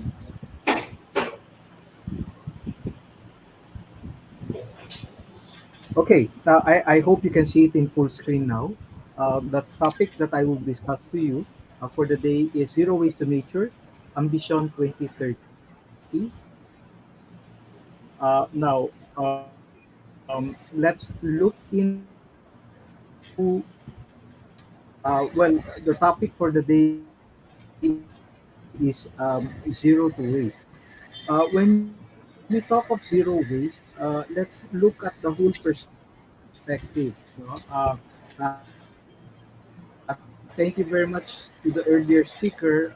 Felix mentioned the impact of packaging on climate change. No? In fact, the impact of packaging is really small in terms of climate change. But then let's look at the waste component. No? The waste component is actually 11% contribution to greenhouse gases, and most of the impact on climate change is from methane emissions that are coming from food that is rotting in landfills. So, for you guys out there, you have to be conscious and make sure you finish your plate as your mom tells you, and avoid throwing food away because it really contributes to our solid waste. Now, packaging plays an important role in the prevention of the waste cycle. Burning of waste itself, burning of water is okay, I'll skip that slide on the generation because Felix has already shown it. But if you look at the total waste profile, this is the latest data that we have from Metro Manila. While plastics is an important component of solid waste, no, you would see that the plastic is only one of the components. No, you still have a lot of many other materials that we have to deal with in terms of solid waste. So when you take out plastics, no, in fact, these are data generated from Metro Manila. The plastics and the paper, which is 10.55 in the presentation earlier, may be lower because, of course, in Metro Manila, when we catch the data, sometimes it has already been sold. No? Now, the compliance to the mandatory provisions of the law on material recovery facilities and sanitary landfill ranges as about 30 to 35%, which is really, really low. Now, for this, let me give you a short introduction of PARMS. PARMS is a multi-stakeholder body or group, non-profit, and our objective is to develop and implement a holistic and comprehensive programs to increase resource recovery and reduce landfill dependence towards zero waste. So basically, this is very much in line with the circular economy, sustainable consumption and production. The concept that we adopted then way back in 2015 and adopted by the government is the full waste recovery and recycling program.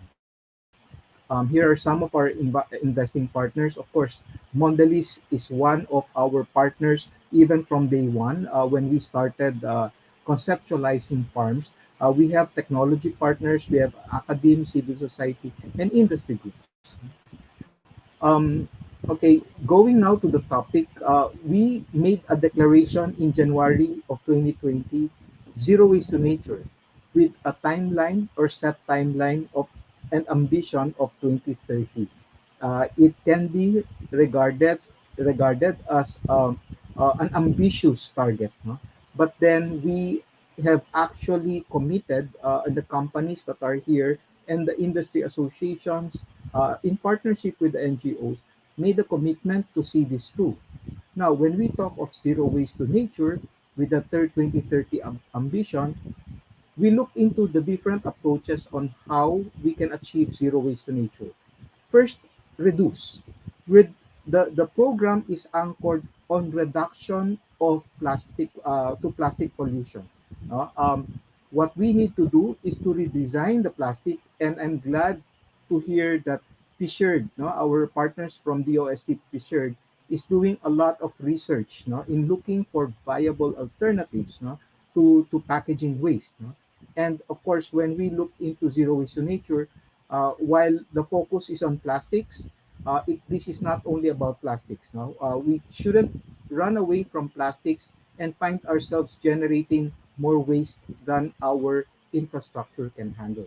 Of course, we need to design for recyclability at in local settings so it becomes circular, truly circular locally, and we need to reduce packaging waste. No? Of course, we are advocating for, and we will voluntarily phase out and withdraw non-recyclable products and packaging. So it's basically pushing for less plastics.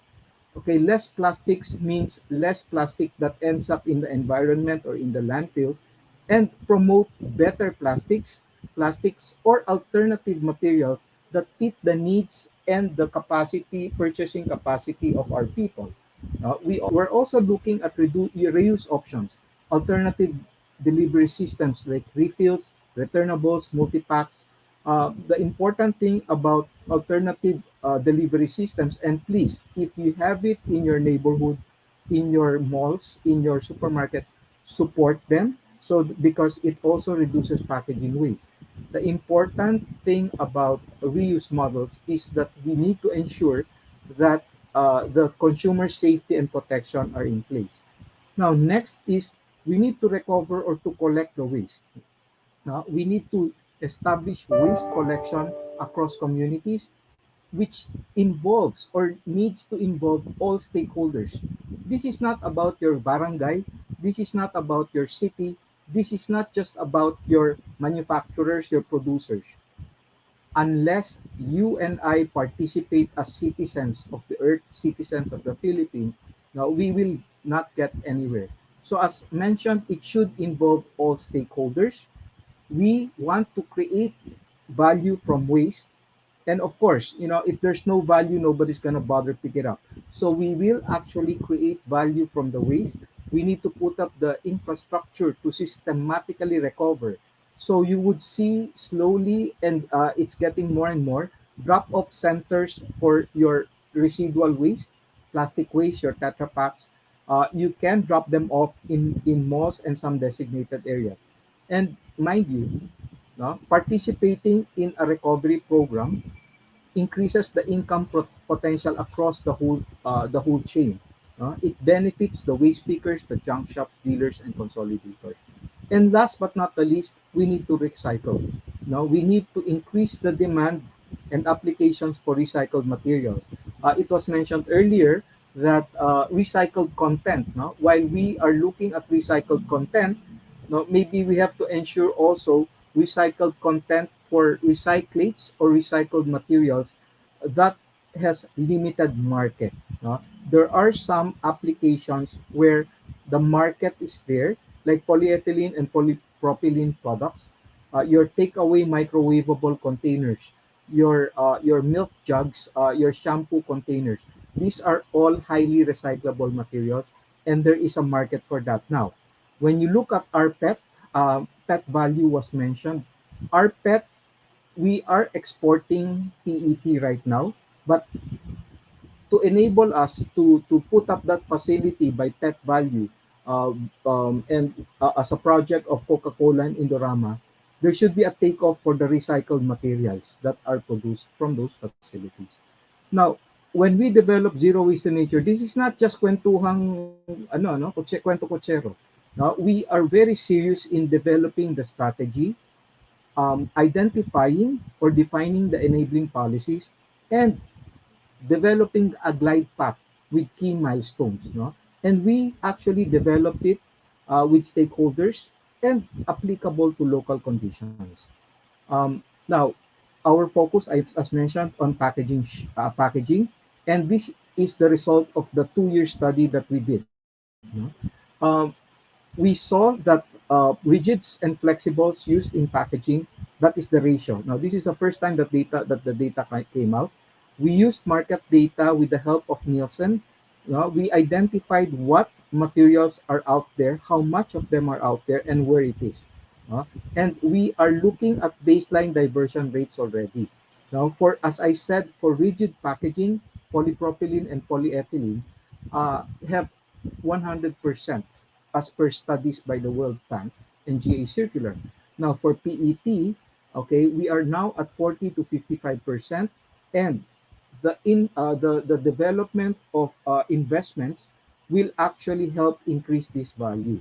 For flexibles, we have to admit that flexible recovery baseline is still very low, despite the different programs that we are doing already. So when we look at rigid packaging and we set categories on flexible packaging, no, and found out how much is really out there. Now, this is the BAU scenario. Your red zone is something that we don't want. No, red zone means that it's not being picked up, okay, or it is leaked into the environment or ends up in landfill. So we need to change. On the left, you would see that the rigids, while highly valuable, still need some improvement. And for the flexibles, which is on the lower left box, you would see that if we don't do anything, business as usual, we will have more waste in the open environment. So the roadmap established pathways for both the rigid and the flexible packaging. Uh, and we also identified key roles that technology needs to play. Co-processing is a key and important role. It's nice to see Holcim here. And of course, Republic Cement and there's another company, Cemex, is also doing co-processing. Almost all cement factories are doing co-processing. Now, we are looking at fuel conversion, okay, an increase in mechanical recycling, asphalt roads, and if this technology really ramps up, chemical recycling. Now, I surely would like to look into the PCIEERD's project on the 25 kilowatt or megawatt power generation. No? That might be applicable to islands. So, when we execute scenario, the execute scenario would show what infrastructure is needed. Now you would see that bottle to bottle recycling is there, chemical recycling is there also, right? And then we will also look into the current processing capabilities and what needs to be ramped up over time. No, so we have already established the schedule. You would see that Republic Cement, Lafarge, Holcim, and also they are able to accept, but it is really a question of the radius for them to accept the material. Now, when we look at the pathway or the diversion roadmap that we are looking at, now to achieve that 100%, we have established the short, medium, and long-term goals. Yes, 80% would be very challenging in the EPR bill, but it's doable. No? With the right law in place, no? And what we are pushing for would be a diversion output-based, data-driven, as mentioned by TBES, no? EPR system. We are promoting labeling of packaging based on structure so that it can easily be recycled. This chart is actually focused on flexible, the more problematic products. No? And you would see that the different types of infrastructure that needs to be put in place. You would see that we have placed waste to fuel in 2020, 2023. No? And with the prices of fuel right now, then it can be a potential game changer. Okay, what are the enabling policies to achieve this diversion rate roadmap? As mentioned, an EPR system, but not just any EPR system. It needs to be an EPR system that is fit for the Philippines. We advocated for a single PRO, but then the government says, not, no, no, it cannot be a single PRO. Fine. But then it should be a single system. Okay? Our advocacy is that there should be multiple waste diverters and it should be competitive, standardized, transparent, accountable, and inclusive. No? And we are promoting a credit scheme diversion model. Inclusive, why? Because there is the big chunk of the informal system that needs to be integrated. No? While we do not expect them to get into a formal system, we are looking at the informals to be semi-formal, to organize themselves as cooperative. No? Because only in that way we would see development. No? We have tried formalizing the informal, it's very difficult. Now, second, we need the national labeling standards for packaging so that we understand what that package is, how it's built, what are the components of the package, and how will we address the package at the end of its life. Uh, Industry level shift from low diversion flexibles to high diversion value. In short, more circularity for products that are placed in the market. Uh, we need to establish not only the recovery, but also the infrastructure to deal with the recovered waste. Now, people always ask me, why does segregation fail in the Philippines? The response is because there is no infrastructure to support segregation. But please, even if others don't do it, even if your LGU doesn't collect it separately, continue to do it because you need to benefit the environment and demand that of your local government unit. Sometimes it gets frustrating. We segregate our waste and then the hauler comes in and takes everything and mixes it. No? Next, we need to put the incentives to drive investment in the recycling and waste processing, and we need to the instruments to drive market uptake. It may or may not be in the mandatory requirement for recycled content. In other well, this is something that we need to look at when we look into food packaging. No? Now, if we are to implement a zero waste to nature ambition 2030, there will be benefit to the people, to the planet, and even to profit. From an economic point of view, if there's no profit to be made, nobody's gonna go into that. Of course, profit means profit across the board.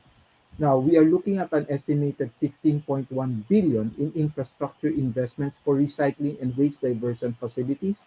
This creates 4,000 new jobs, and we are looking that the EPR fees becomes the profit, no, in the form of 5.2 billion of annual additional income to the informal waste sector and the barangay material recovery facilities. Now, if we are able to execute this with the right laws in place, the barangays will now have no excuse to say that they don't have funds to put up material recovery facilities.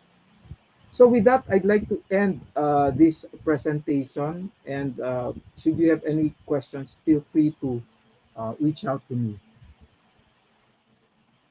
Thank you very much. Thank you so much, Mr. Crispian of Farms. There you go. So, okay, of course, if you have any questions, just type it in our chat box. Our speakers will be happy to answer all the questions. And, Sir Crispian, I have a question. One of the stated benefits of EPR fees is the generation of approximately 5.2 billion pesos of annual additional income for the informal waste sector and barangay material recovery facilities. How can this be realized?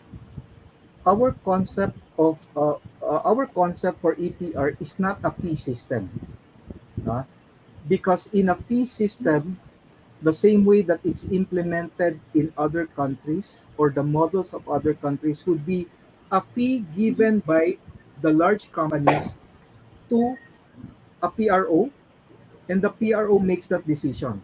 In our scheme, in our model, what we want is the fees goes directly to the ground. No? We have had pilots, we have had experiences that this can be done. And what needs to happen is that it has to be accountable, meaning whoever collects the waste from the ground and brings it to a recycler gets a credit that he can sell to the companies. So the benefit is directly on the ground and not necessarily to a waste management company or a producer's responsibility organization. All right. Okay. Thank you so much for that, Mr. Crispian. All right. So, of course, if you have any more questions, if our viewers has questions, just type it in our chat box. Our speakers are already here. Hello there. Good morning. Welcome back. Ayan. Okay.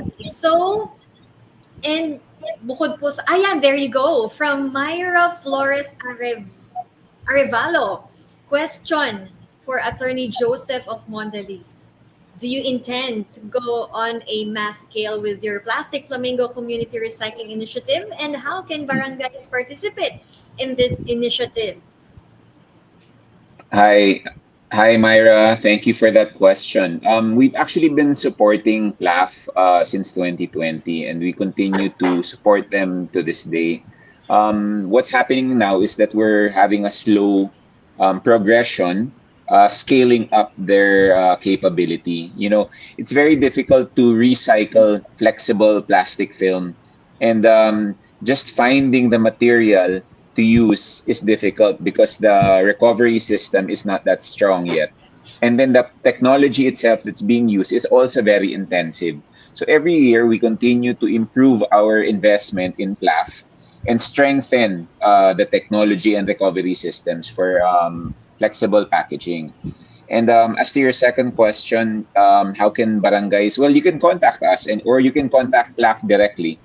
They work with various LGUs to recover the flexible packaging material, which is used as feedstock, or it's used as a raw material for the new product that is made.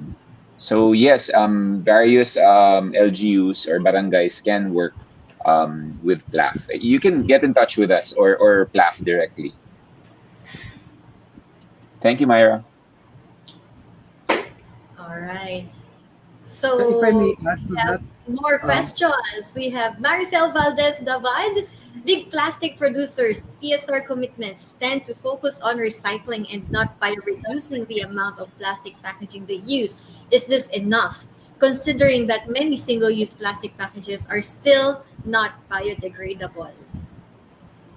So, can I I answer? think okay. Crispian first, and then maybe I can take it after him. Go ahead, uh, sir. Yeah, I'll start first, no? And then yes, Joseph, feel free to pitch in. No? Again, no, you would see that even in our template for zero waste to nature, there's this focus on reduction. Now we are not just continually putting products in the market and finding end of pipe solutions. Now this is not the roadmap. We will ensure that there would be less problematic plastics, no? And we will ensure that what we put out there eventually could all be recycled, no? Could all be recovered and recycled. Now, the question now is that many single plastic packages are still not biodegradable. We agree, yes. But what are the uh, biodegradable alternatives to replace plastics? And if we shift everything to biodegradable, if we even shift everything to reusable, imagine the water impact and the wastewater challenges, okay, to infrastructure that is not there also. Remember, the 52% of the waste are your barangays are having a challenge in addressing that also. Now, shifting things to paper alternatives may have its benefits, but at the end of the day, from the waste management perspective, it ends up as residual waste that needs to go to your landfills just the same. Because we cannot recycle, and it's also going to take time for biodegradable alternative to also compost or deteriorate, and it will contribute to greenhouse gas. okay. Thank you, Crispian. I think maybe I can take this. For Mondelez, we have three pillars in our sustainable snacking program. So it's less packaging, better packaging, and improved systems. So these are the pillars that we use, in all our packaging sustainability programs. So when you say less packaging, we're actually working to reduce our packaging footprint. And to date, we've already reduced 65,000 metric tons of our packaging material. In terms of a better packaging, yes, by 2025, we are moving to 100% recycle ready packaging. And globally, we're already 94% compliant with this commitment. So I agree. There's a lot of focus on recycling and co-processing, but there's also a lot of work being done backdoor in terms of R&D and improvement of our packaging material. Maybe it's our fault that we're not able to communicate these messages more clearly, or we're not able to amplify the initiatives. But Maricel, I will take this as a form of constructive criticism. Maybe we should talk about this more often. So maybe Barms and Mondelez and its other members can talk about this more. And I know it's part of Parm's pillar as well, the reduce pillar. So yes, thank you, Maricel. Thank you so much. And another question from Archibel Charmin for Miss Meg Benavides. Is the Boracay wastewater and bioreactor technology a new technology? Why did it take only now to solve the decades-old pollution problem in Boracay? Okay. I think that question has also been posted by Miss Tina and Miss Eve. So no, it's not a new technology. It was fully developed in 2018 and it was deployed in Boracay Island to support the Boracay rehabilitation. So that is the contribution of the OST, the government, for the holistic government effort done for the Boracay. How we would just want to be thankful for the DNR and LGU for tapping the DOST in this initiative. So we're just actively promoting our technologies in order to for them to be replicated and be adapted as well to other areas. So hope that clarifies the concern, Ms. Archibel. Oh, and I have another question connected to that. Can the waste treatment technology made effective in Boracay be applied to other parts of the country? That's why, Miss Mary, it is being done in cooperation with DNR. So they are checking whether the conditions would be similar to Boracay. So those were the different considerations depending on the applicability of the technology. But hopefully, if the conditions would be met, it would be applicable to that area.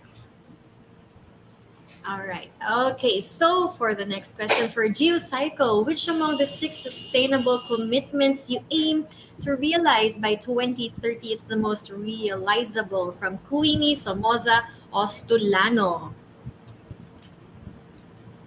Will we have Sir Mike or Sir Alan?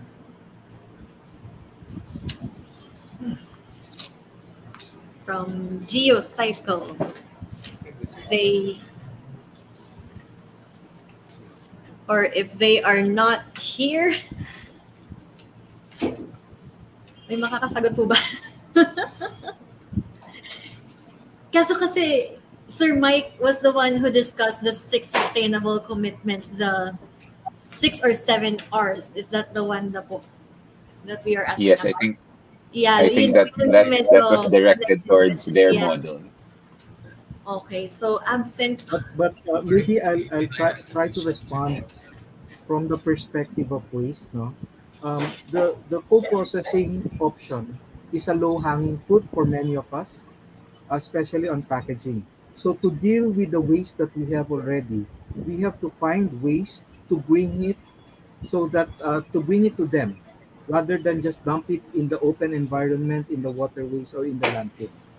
Right? Again, as coal prices go up, as fossil fuel prices go up, waste as an alternative fuel should be developed, and should be used more.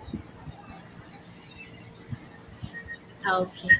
And yes, okay, Sir Crispian is also the ambition for 2030 is also connected to that question. But anyway, Sir Anton has a question. Hello. It's ano lang, no? It's just a reality check. Okay, on the micro and macro level. For every, let's say, 1 ton of plastic that we produce, how much is recycled and how much is thrown in the environment? Do you have a percentage on that? Please, so we know where our country or where we stand now. Okay, Maybe I'll try to not unless Felix has the data to show. Yeah, But the data is I'm not yet intrigued with available. Felix answer. Actually, sir, meron data from the World Bank. The Philippines produce around 2.7 million tons of plastic annually, and only 28% was recovered and recycled. Mm-hmm. Mm-hmm. Maybe Okay. Mondelez may answer this. Felix, sa inyo ba is for every metric ton of plastic is produced, how much is recycled, and the rest is thrown in environment. I know very well there is so much awareness on recycling. Pero I think it's a challenge nowadays. I myself, I'm guilty when I eat some snack, and sometimes I know where to throw. I throw it out of the car, and I'm one of those culprit that contributes to the pollution. And eto ngayon, di ba? This is summer, and when the rainy season comes, you see flooded areas. And the culprit is yung ating mga estero are clogged up because and what they see are plastics. So let's say for Mondelez, it's just for I'm just intrigued how much of the plastic that you produce. Do you have an idea? Do you have a figure? How much of those is in your company is recycled, reuse? No, thank you for that question, Mr. Kabangon. Per, we cannot. It's hard to track from a company to company basis. But I think I saw a slide presented by Crispian earlier, which shows the recovery rates for different plastics. Because when you talk about the problem of post-consumer plastic waste, it's not a simple problem. It's actually very complex because there are so many types of plastics. Now, we've had the bote diario system in place for a long time. When I was a kid, I used to collect a lot of bottles para lang ma-deposit at maka-redeem ako ng pera. Diba? And so there's a lot of plastic bottles being recycled. But admitted, so that's what you call rigid packaging, rigid plastic packaging. But in terms of flexible packaging, these are the sachets that you see used for shampoo and other types of food, and even for our cookies or chocolates, flexible packaging material is used. This is where the recovery rates are still low. And I think maybe Crispian is in a better place to discuss this part of plastic recovery since he's more familiar with it. Yep. Well, we that was part of the study, no? Just to respond to Anton, that was actually part of our study. Again, when you look at the whole plastic universe, plastic has so many applications. So the focus of the study was on packaging only, so that we can address the problem where it is. You know, even with the 2.7 million published by the World Bank, there are other studies that point to 81 million. So it's differing. Now, let's focus on the flexible or the packaging component of the waste. Now, this is mostly what we use on our everyday lives and what we dispose of. So what we did was from a universe of packaging, we split it to rigids and flexibles. For the rigids, we can see a very high rate of recovery for recycling. No? But then on flexibles, our study shows only a 9% recovery rate. So this is where we are focusing our efforts in redesigning flexible packaging, okay, and then ensuring that when we redesign it, there are offtakes for the end of life product, okay, and that is where the APR will fall into place. Again, in general, for flexible, it's about 10%. For rigids, it's more than 50%. Overall, from the waste stream, it's about 27%, 27% recyclables that are out there. A follow-up question. Nasa ang level of awareness natin sa when you talk of zero waste among, well, let's say maybe NCR in compared to provinces outside NCR? Where is our level of awareness, and how much of those is accomplished in terms of how much is recycled, and again how much is thrown into the environment. Maybe from DOST can give us an idea. We'd like to see where we are right now in terms of the recycling, or this program of zero waste management.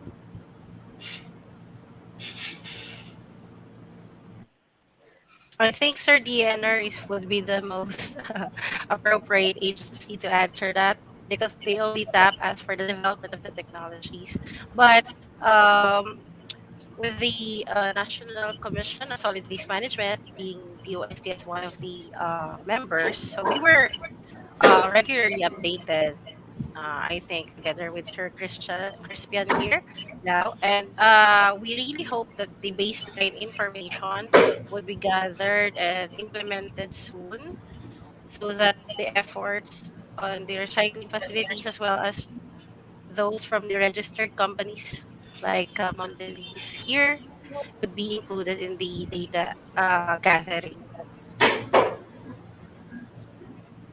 Yeah, let me pitch in also. I'll change my hat from farms to solid waste commission because I was called out.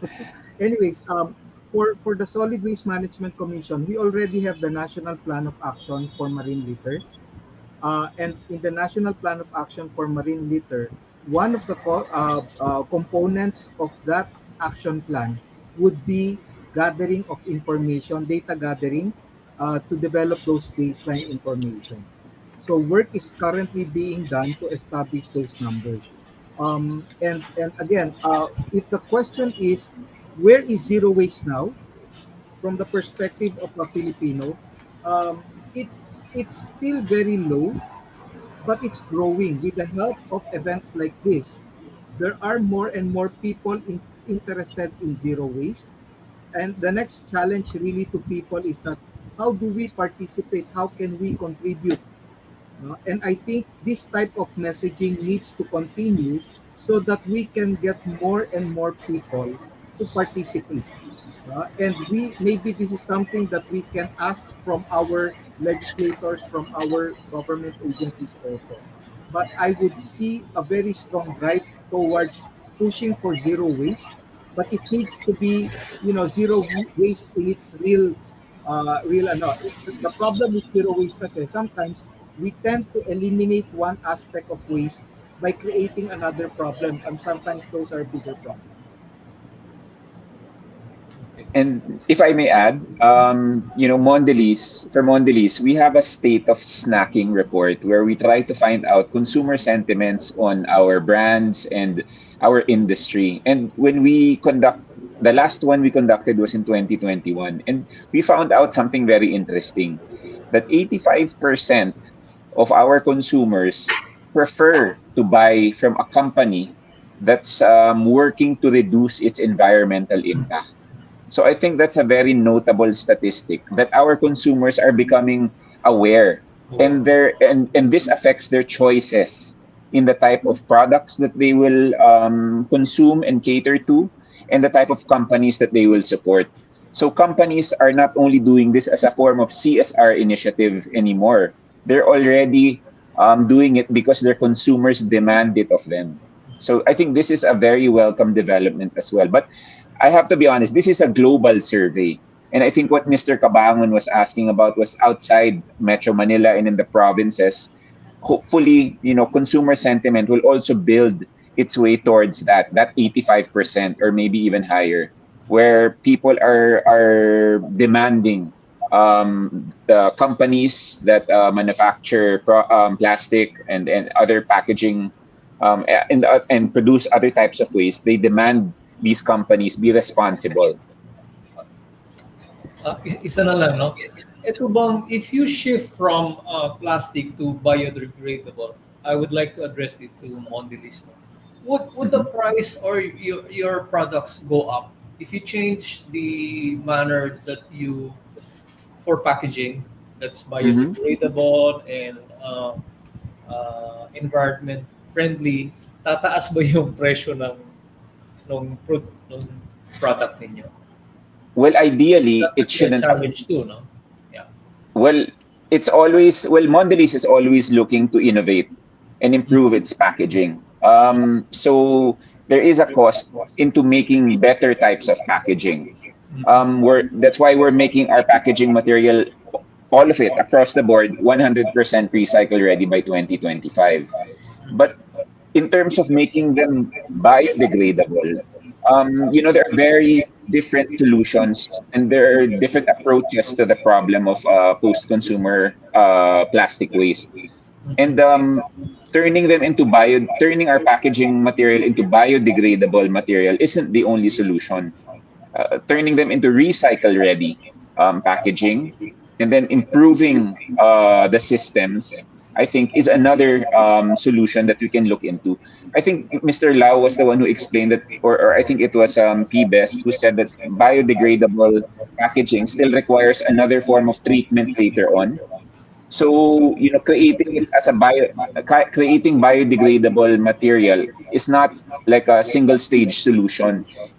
You need to create other processes which will support that biodegradable material later on. So, in terms of impact on our consumers, we don't see that. It's not really a pass on cost. We are always trying to improve our packaging material. In fact, we're even reducing our packaging content. We've reduced our packaging material by already 65,000 metric tons. So even as we improve the type of material we use, we're slowly reducing it as well. Okay, thank you. All right. So thank you for that. And now, moving on to our next question. Oh, this question is from Queenie. Nasagot na po natin itong question na ito earlier.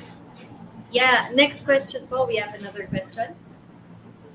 Kanina may mga lumabas na questions na hindi natin nabasa. So maybe we could show those questions once again.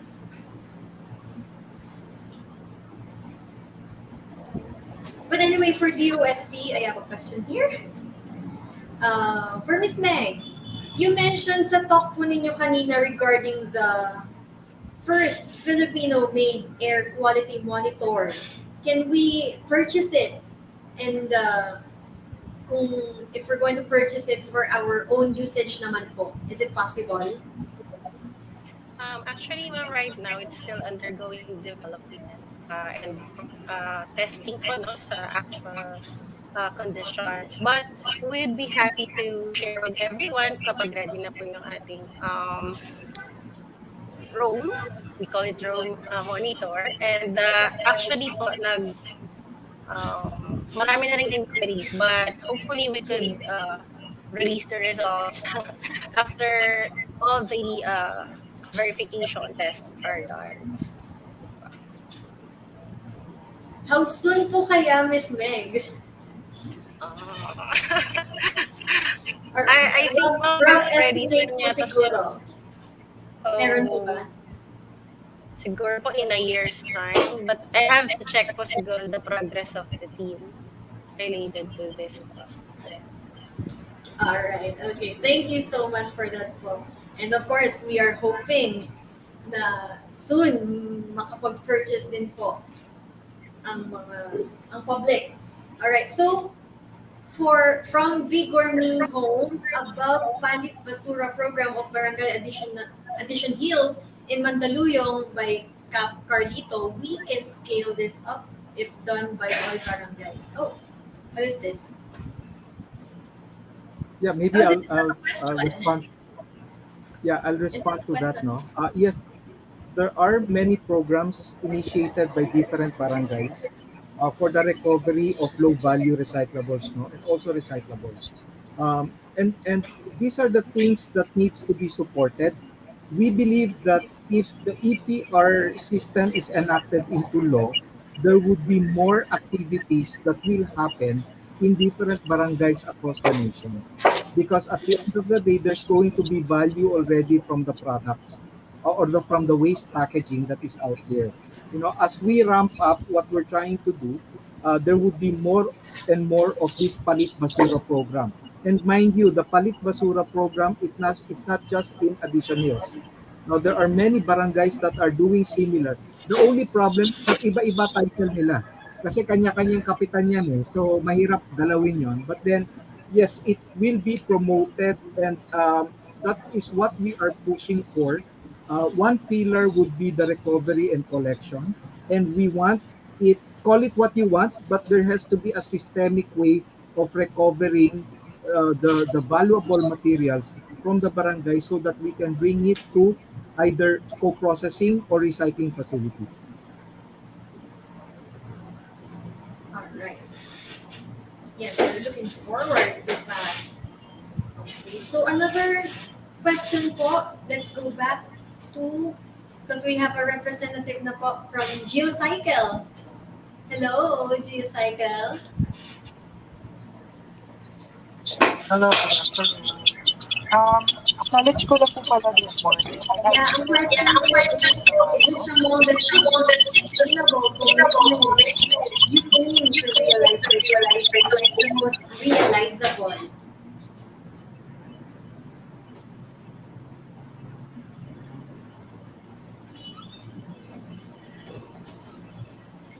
Hello, good afternoon, everyone. So I'm Hazel, also from Geocycle. So, Mike mentioned earlier of our six sustainable commitments, and for us, it's actually the question asks which of these are the most realizable. But for us, all of these commitments are realizable because when we put up a commitment, syempre, there are already action plans in place on how to address them.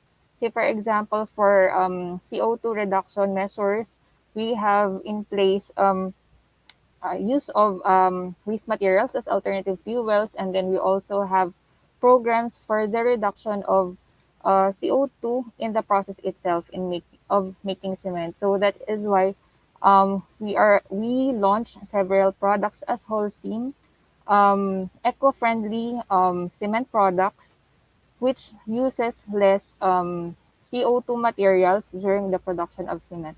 So those types of actions, concrete actions, are the ones that we put up in order uh, to achieve these six sustainable commitments that we have for Holcim. Okay, thank you so much from Geocycle.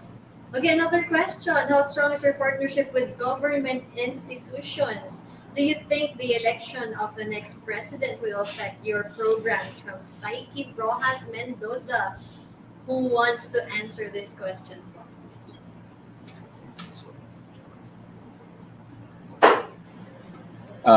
Maybe I can talk a little about it. Well, in terms of waste recovery, many of us have to work with the LGUs and the national government.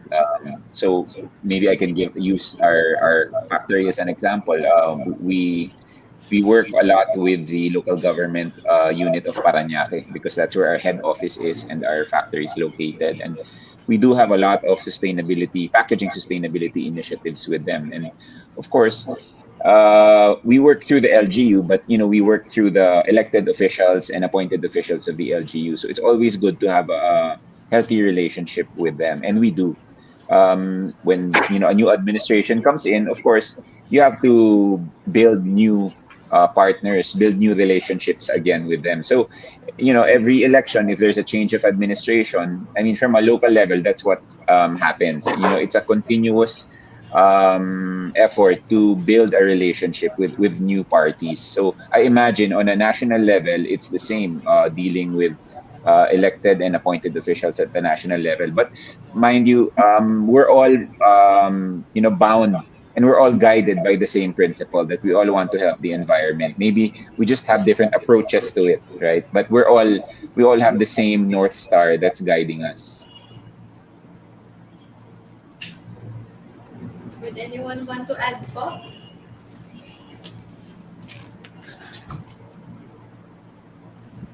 Yeah, perhaps I can chip in on a national level. No, as I mentioned, in government right now, we have developed the National Plan of Action on Marine Litter that aims to address this.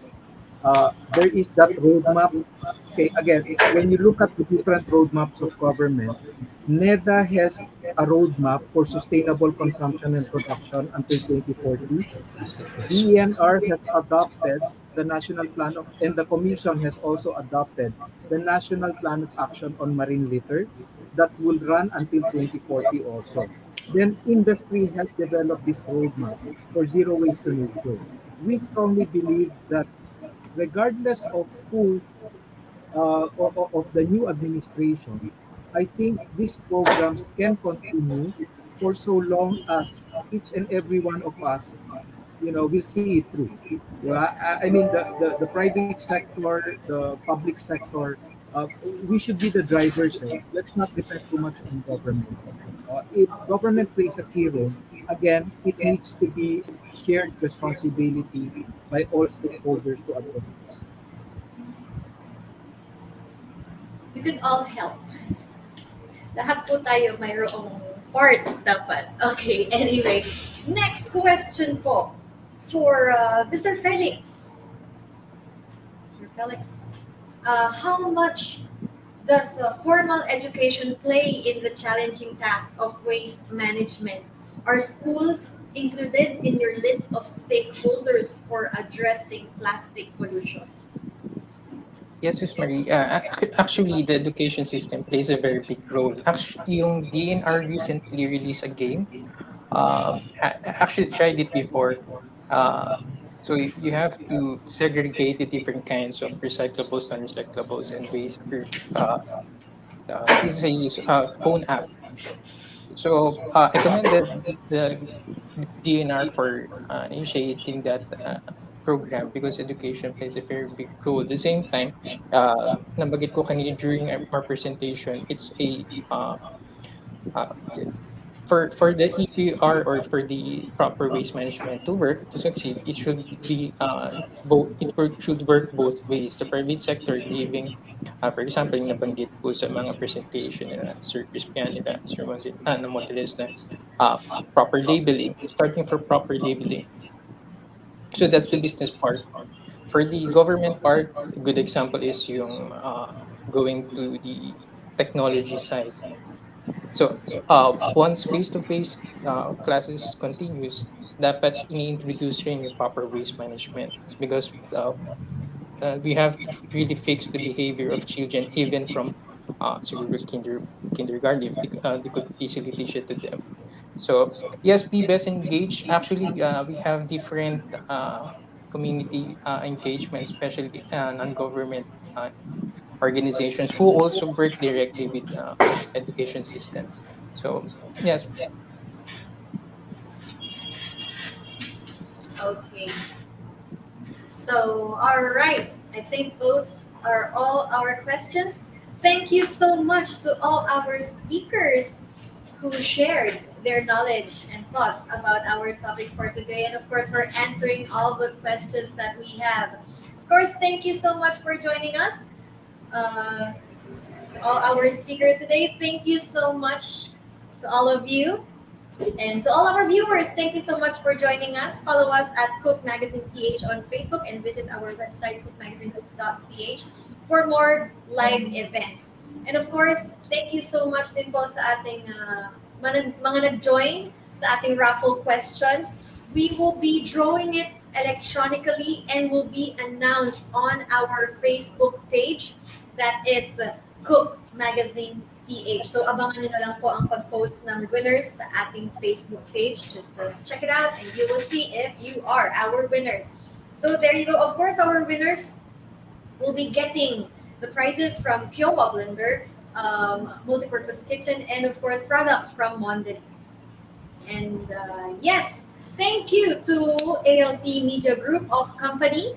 Thank you so much, Business Mirror, Philippine Graphics, CNN Philippines, and Filipino Mirror, and to all ALC Group of Companies. Of course, we would also like to thank our dear sponsors and partners, and without their support, this event won't be possible. Again, thank you so much to all our sponsors, Mondelez, Sharp Philippines, ZIM, CL Alcohol, Comark International, and to all our partners, Farms Philippines Alliance for Recycling and Material Sustainability, DOST-PCIEERD, and PBEST, Philippine Business for Environmental Stewardship. Thank you so much to all of you.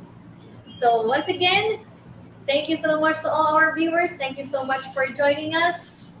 Stay safe and stay healthy, everyone. We can do our part sa ating zero waste future. Thank you so much to all of you guys. I am Mara De Leon. Thank you so much to all Bye. our speakers. Goodbye. Bye bye. everyone. Thank you. Thank you, Mari. Bye. Thank you.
Mondelez International and Geocycle have partnered locally to promote waste management and diversion of post-consumer plastic waste.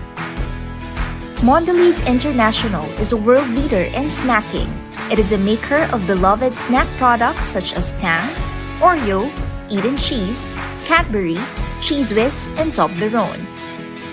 The company's mission is to empower people to snack right, with the right snack for the right moment and made the right way. Geocycle is the waste management unit of building solutions provider Wholesome Philippines Incorporated. The two organizations have partnered to spread the message of proper waste management and diversion among industries and consumers. For 2022, they have partnered to collect and divert 102,000 kilos of post-consumer plastic waste. This amounts to the weight of as much as 70 cars. This amount of waste is part of a larger collection of 170,000 kilos of municipal solid waste from the areas of Bulacan, Misamis Oriental, Davao City, and La Union. This includes non-recyclable plastic, paper, and other residual wastes. In working with Geocycle, Mondelez International is collaborating with experts in the field of waste management to help support their sustainability goals of zero waste to nature by 2030. Geocycle applies the proven technology of co-processing to help address waste challenges sustainably. This enables them to recover energy and recycle minerals from waste, leaving no residue. This partnership is only the beginning of a long-term goal to ensure the sustainability of both companies' operations by reducing their impact to the environment.